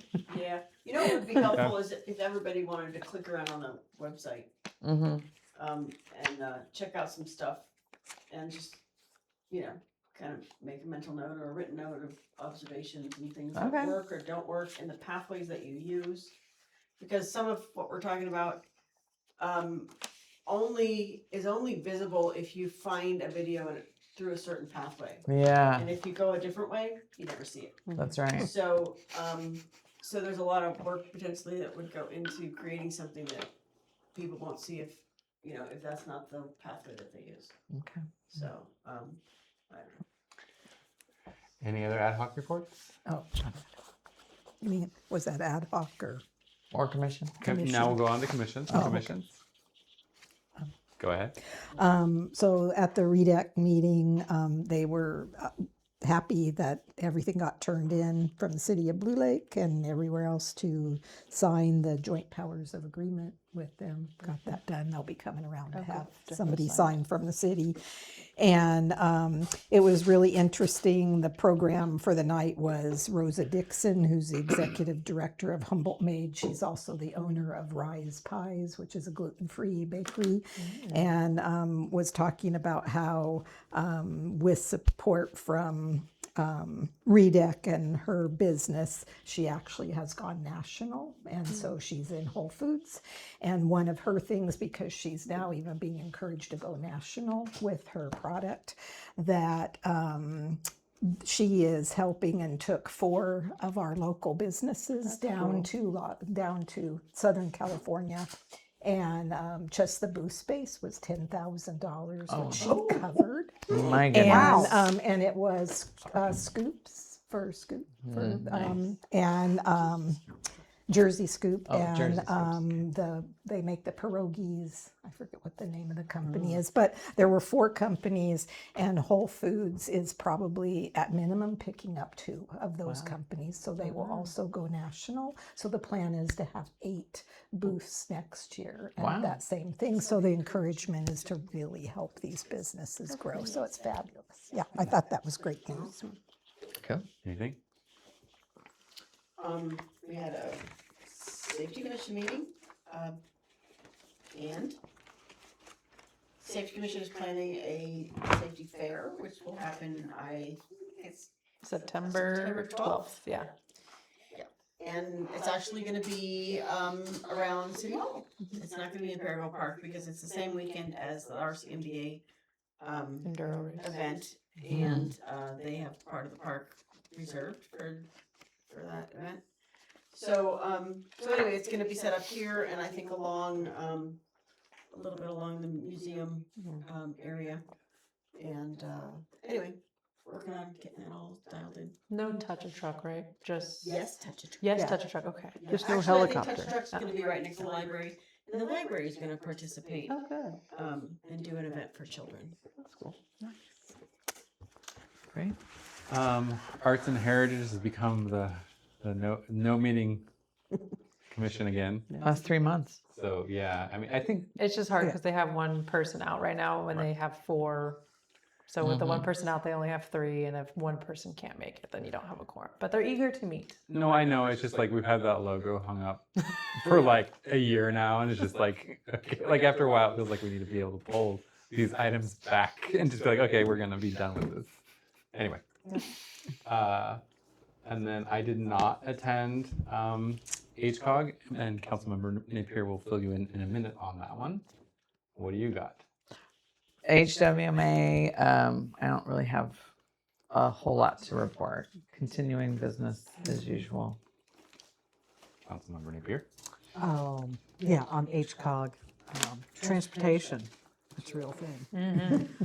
You know, really for everybody, it's the same theme no matter where you go, which is revenue is down, expenses are up.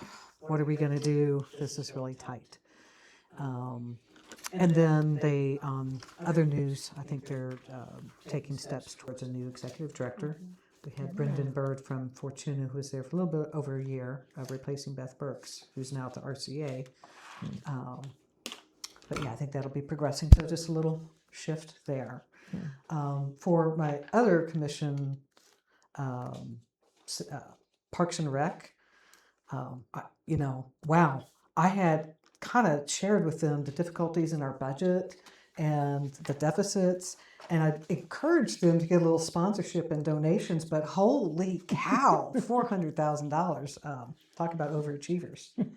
So, you know, I do want to acknowledge, and I'm sorry that they aren't here, but it really is making a difference by asking.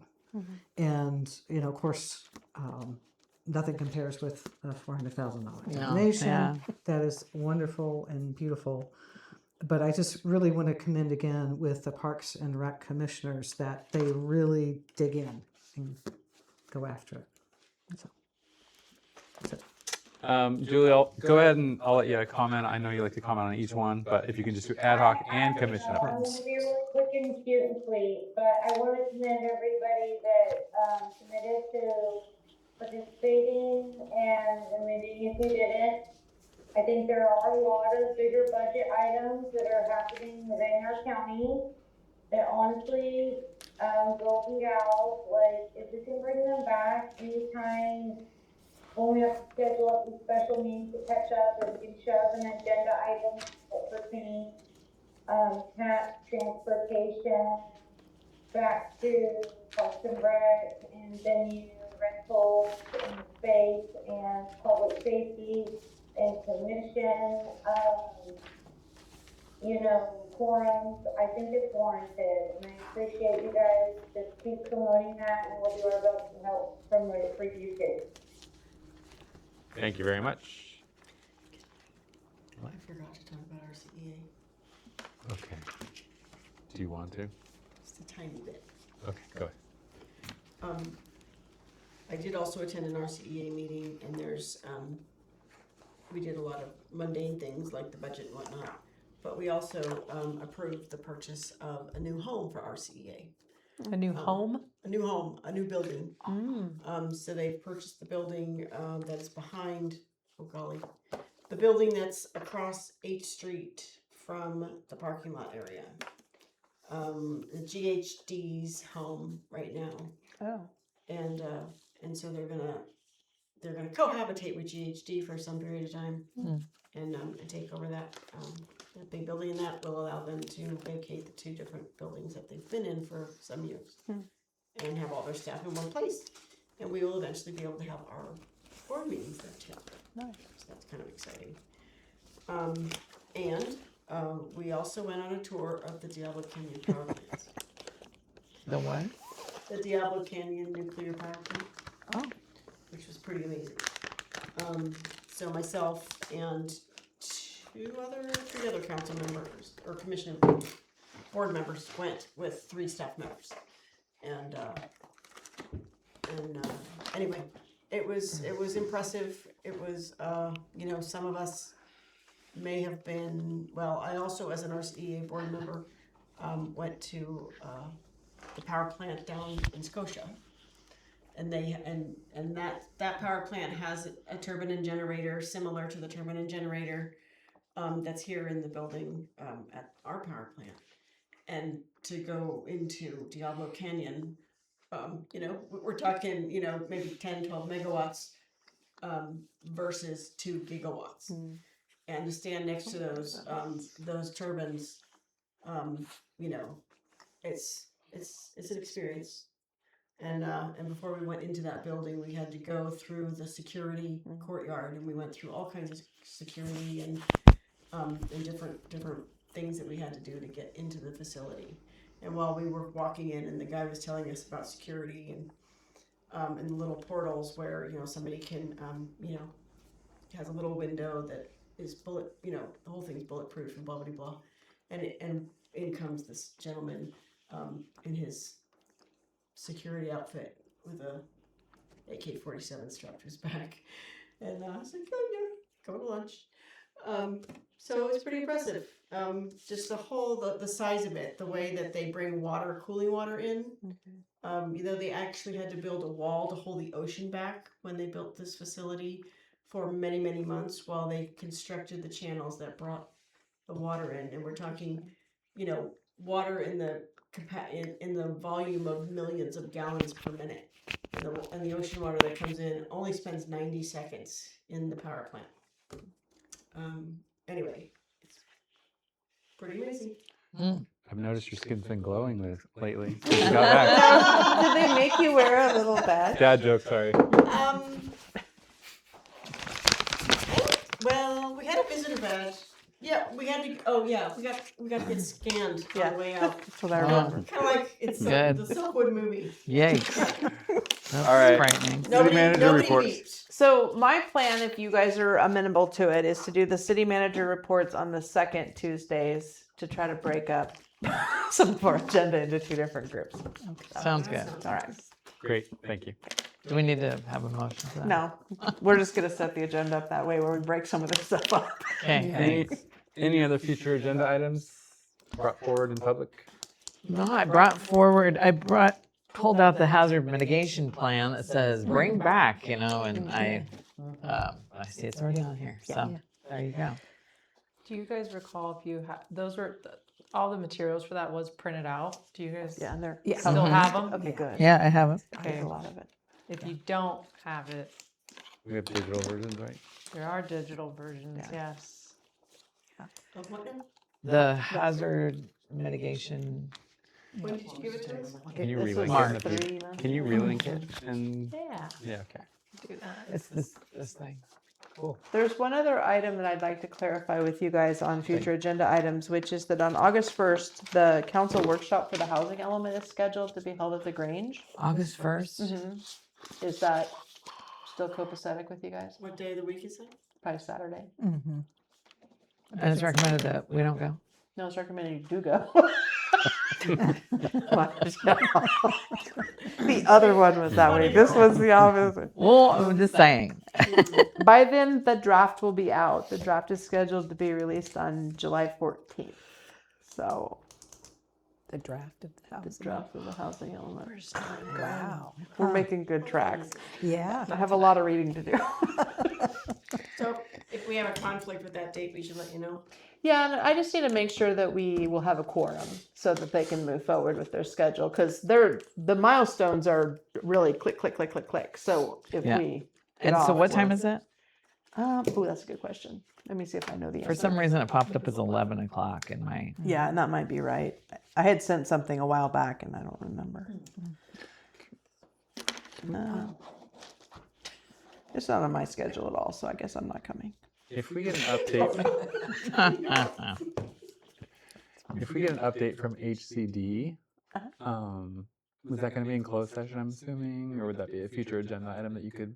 An give us update a- related to the housing element or Danco. Any Danco stuff will be part of closed session, but the housing element itself will be part of open session. Great.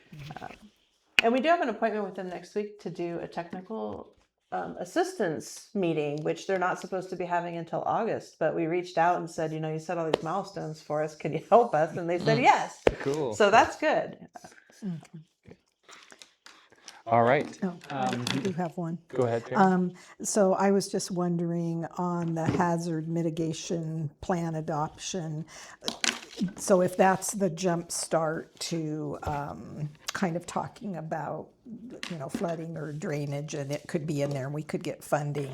I'm just wondering if we can have a discussion about what we might be able to do. Is there anything we can do quickly or before the rains start in that might help mitigate the blockages that are happening in the creek? Would you like that as a separate agenda item? I just didn't know if it would fit in with there. That's in with that item. That would be fine. But I just did. So if we had a discussion about it, and then the other question I have is generally every year because I walk the levee almost every day.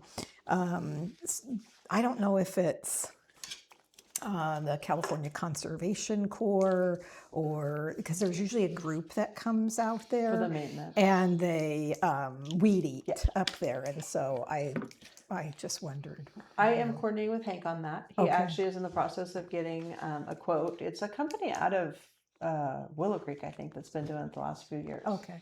And so then we went out and talked about where the dividing line is and how we're going to do it. And so when that comes back, I will bring it to you guys to Okay. talk about how we're going to fund our portion. Yeah, because there were inmates out there last year, so I Was don't there? know if the jail or if somebody Yeah. was involved with that. Maybe it's the company. I that does don't it. know. He seemed to know right how it was done. Okay. Said he would take care of it. Okay. All right. Public input on future agenda items. Julie, go ahead. I just want to concur that anything we can get on fit now and dialogue on it is to be more progressive for the future. So, well, staff and time and energy allow, let us have some dialogue. Thank you. Thank you, Julie. I do Okay. have a time for Sure. that Oh, good. workshop. So August 1st was the decided date? Yeah. Okay, so 10:30 to 12:30. Okay, 10:30 to 12:30. Can we Thank promote you. that on social media? I'm sure you're going to, but can we promote that on our Yes, Facebook? Mayor. Thank you. And it's at the Grange. Correct. Okay. There will be no Zoom Okay. because there's not Wi-Fi. It doesn't work there. Great. It's an in-person meeting. And Plan West has their own group that is responsible for putting this stuff out there. And so we don't have to create all that stuff ourselves. They just send it to us and we plop it out. Or maybe we don't plop them up. Yeah, the last meeting was really good. Mhm. It was great and it was well done. Yeah. It was just walking around and interacting, and it wasn't like you were just sitting there. I don't know what the structure will be next, but it was really informative. It's a good meeting. Great. Great. All right. Can we entertain a motion to go into closed session? Don't you have to take public comment? We have to Yeah, we do. Sorry. Public comment on closed session. Julie, go ahead. Yeah, I'm gonna do that first then, you guys. I actually almost could have pulled in there and done it in person tonight, so thank you for being troopers. I did want to read it with Danco. I think we're losing you, Julie. Julie, start over, Julie. Go ahead. I'll give you 15 seconds. Yeah, okay, so as far as Danny and Danco go, I'm sorry, you guys. It's not your problem, it wasn't your fault. They took advantage, and don't let them take advantage of us anymore in your best abilities. Thank you. Thank you. Justin, anything? All right. Entertain a motion to go into closed session. So moved. Motion by Scapani, go into closed session. Do we have a second? Second. Second by Louis Lusso. All those in favor of going into closed session, say aye. Aye. Aye. All right, we're going to closed session. Thank you, everybody.